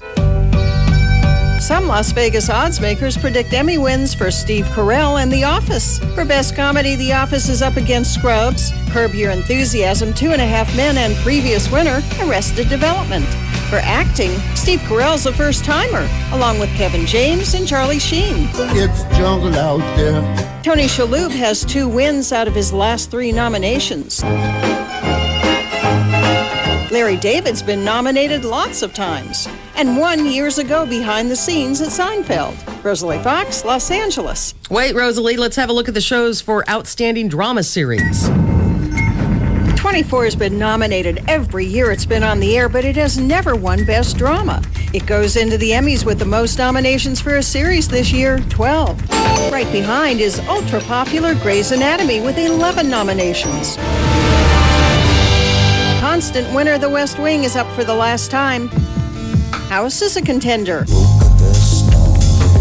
And while The Sopranos is once again competing for Best Drama, main actors from the show are just spectators with no nominations. Rosalie Fox, Los Angeles. Well, thank you, Rosalie. That was very nice. Now here's ABC's David Blaustein taking a look at this year's race. It's a very strange... Wrong one. Fox's real-time thriller 24 leads the field with 12 nominations, while ABC's Grey's Anatomy follows with 11. Both shows are vying for Best Drama, competing against Fox's House, HBO's The Sopranos, and the final season of NBC's The West Wing. On the comedy side, Fox has canceled Arrested Development as an uphill battle against HBO's Curb Your Enthusiasm, CBS's 2.5 Men, and NBC's 2 entries, Scrubs and breakout hit The Office. The Emmys will also feature a tribute to late super producer Aaron Spelling. David Blaustein, ABC News.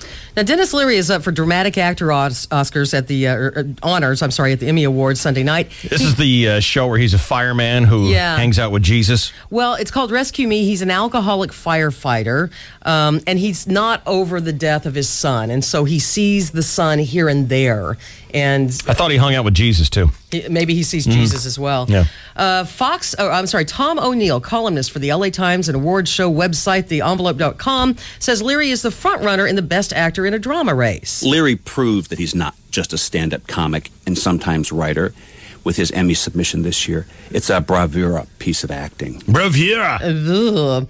And 2.5 Men love that show, and a bunch of the Scrubs are best comedies at the Emmys this Sunday night. Tom O'Neill says neither of those shows, though, will win. There was one breakout comedy show this year on TV.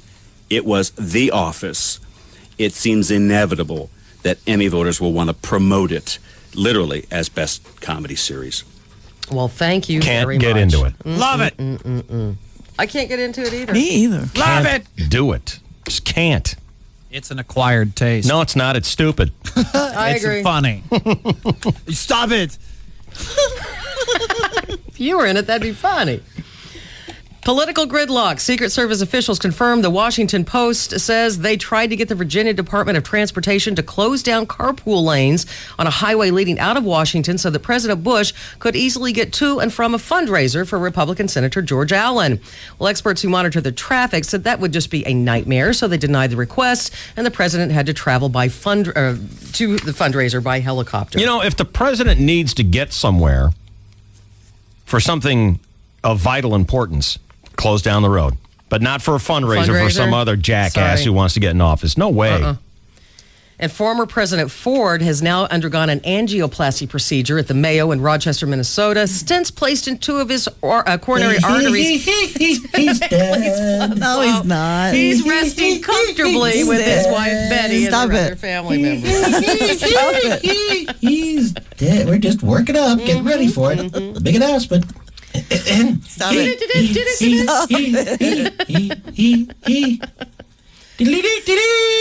Health officials have issued another warning about lung infections from raw or undercooked freshwater crabs.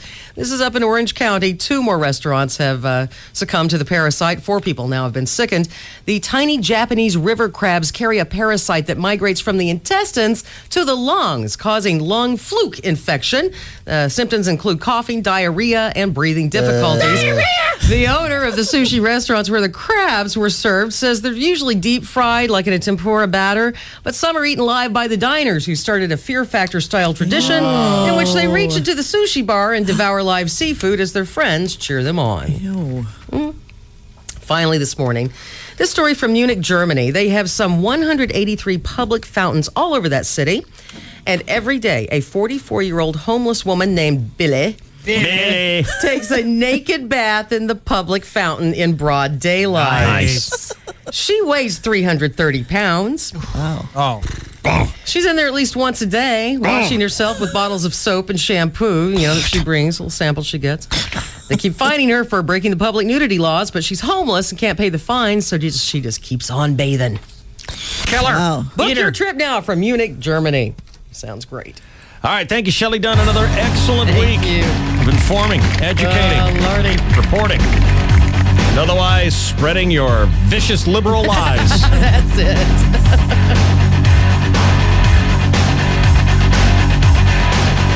One more turn with the chainsaw next, and then the Chris Boyer featurette will walk us into a weekend here. KGB and Q103.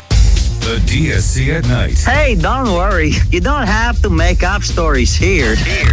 Save that for court. 1015 KGB. What's the matter? Oh, my God. Oh, you're seeing the snakes in the pants? Oh, my God. That's great. What are you looking at? What is that? You seen that? What's that from? That's That's from this morning. Snakes. Good work, Emily. Did you draw that, Emily? No, that was a Jizzy creation, I believe. Nice. Oh, that is beautiful. It's on the web. Pictures of Abramowitz doing snakes in his pants. 101kgb.com. And again, it has been confirmed. It is the featured story on the Channel 10, 11 o'clock news this morning. That's 11 a.m. Just a little bit. Let's wrap up this week in sports with a chainsaw now here on KGB and Q103. Good morning. Well, good morning. Thank you, David. And hello again, everybody. In the sports world, the Chargers host the Seattle Seahawks tomorrow night at Qualcomm. No live television, not enough tickets sold. You can watch on tape delay at 11:35 p.m. on Channel 8 tomorrow night, or go in person, or listen on our sister station, Rock 105.3. If you're desperate to bet on an exhibition game, the Chargers are favored by 3 points. LT will not play. What of the Seattle Seahawks, Emily? That's who we're playing tomorrow night, right? Yeah. The Super Bowl losers. Didn't they go to the Super Bowl last year? Oh, yeah, that's right. They got blown out by the Pittsburgh Steelers, who played crappy and still won. Yes? It's always less humiliating to miss the playoffs entirely, like the Chargers did, than to lose the biggest game on the biggest stage of the year. It's so unfair. The Buffalo Bills lost 4 Super Bowls in a row consecutively, back to back in the 90s, and are considered football's most notorious and conspicuous losers. Well, what about the rest of the AFC they beat to get there each of those years? We never talk about them, and it's sad and it's wrong. But did you realize that first Super Bowl the Bills lost ignited one of the greatest phases of American entertainment? What? I said the Bills losing that first of 4 consecutive Super Bowls back in 1991 ignited one of the greatest phases in American entertainment. I don't get it. When Bills kicker Scott Norwood kicked wide right to lose that Super Bowl to the New York Giants, that inspired the plot line to Ace Ventura: Pet Detective, The Missed Kick, a movie which launched not only Jim Carrey's amazing career, but catapulted Courtney Cox into the spotlight, earning her a job on Friends, which would not have been the same without her. Plus, we got butt talking, we got laces out, Dan, we got this room is clear, we got losers, and we got Mrs. Ray Finkel Sr. Dan Marino should die of gonorrhea and rot in hell. Would you like a cookie, son?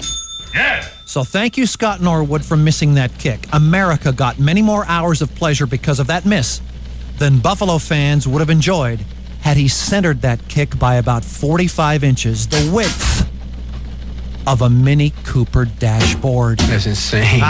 You're stupid. You're an idiot. I sincerely hope you do not represent the future of this country, because if you do, we are in sad shape. Yes, yet I am completely right. 100%. No question about it. Kind of a light sports day, Chainsaw? Padres resume action tonight in Colorado. That's called analysis and commentary. Currently 1 game behind the division leader. Flashing around. Try to get through some sports here. Sorry. Currently 1 game, because I'm in a very much of a hurry to get to the Boyer featurette. 1 game behind the Dodgers, the Padres, the yada. They get a weekend series against the Rockies tonight. First pitch 6:05 our time on Channel 4. Tiger Woods going for his 4th consecutive victory. After yesterday's first round of the Bridgestone Invitational at Akron, Ohio, Tiger fired a 3-under-67, 4 strokes behind Adam Scott's first round 63. It's a par 70, but still a 63. CBS has coverage this weekend, ESPN today. In other sports, David. C is for cookie. That's good enough for me. Yes. C is for cookie. That's good enough.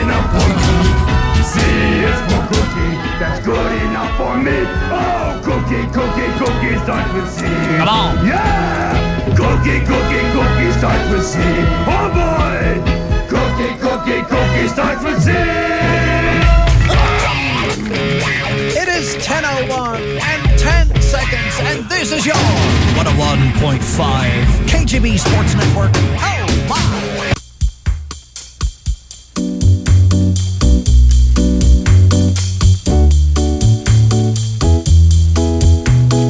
Who makes your grandmother say the word boner? The DSC on KGB 101.5. Boner.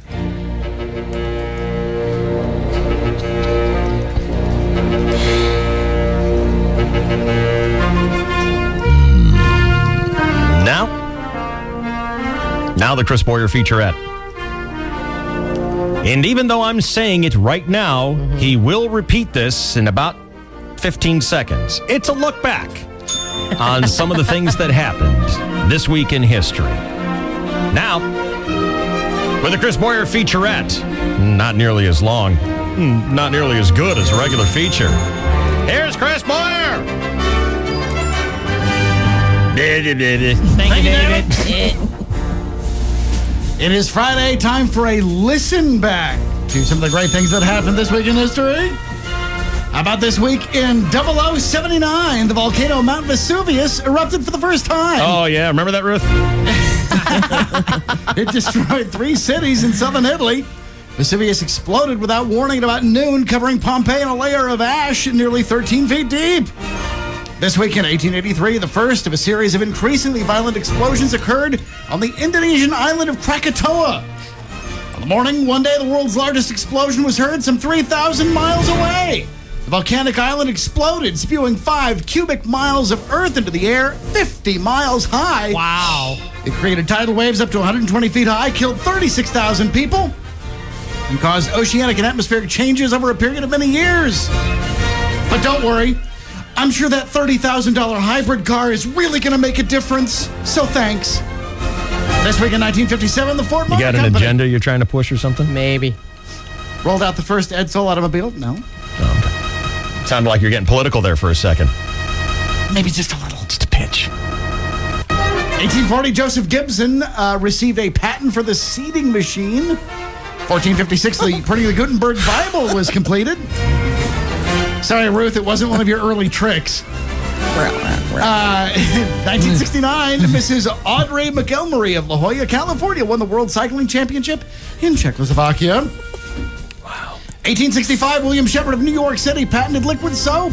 Isn't that interesting? Apparently his wife was tired of continuously running out of cream rinse.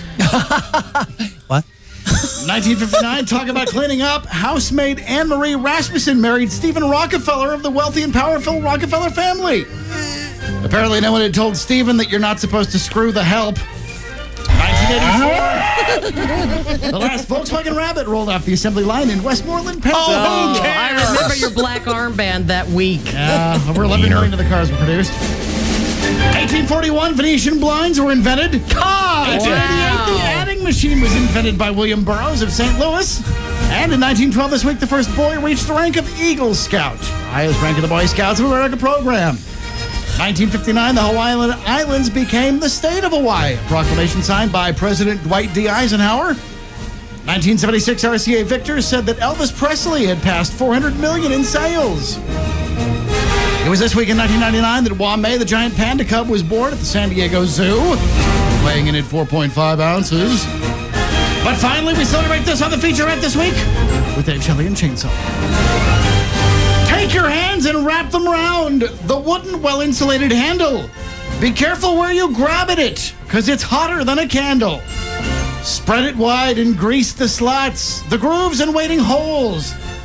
Then fill it with that sticky batter, mixed up in and poured from bowls. The cake pan was patented, David. It stiffens, heats, and hardens there. Pull it out and coat it in some butter. I made a cake last week. I'm talking about a breakfast treat. Get your filthy mind out of the gutter. 1869, Cornelius Swarthout of Troy, New York, patented the waffle iron. Yeah. And we celebrate that with Dave Shelley and Chainsaw on the Boyer featurette here on KGB.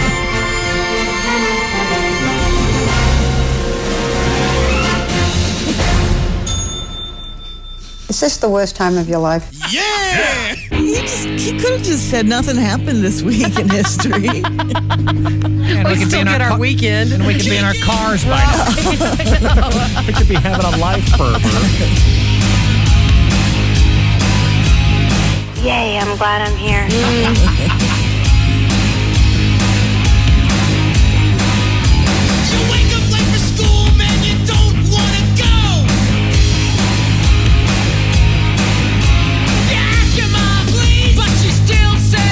Just when I think you've said the stupidest thing ever, you keep talking. You missed 2 classes and no homework. But your teacher preaches class like it's some kind of jerk. I still don't think he's funny. Fight for your right.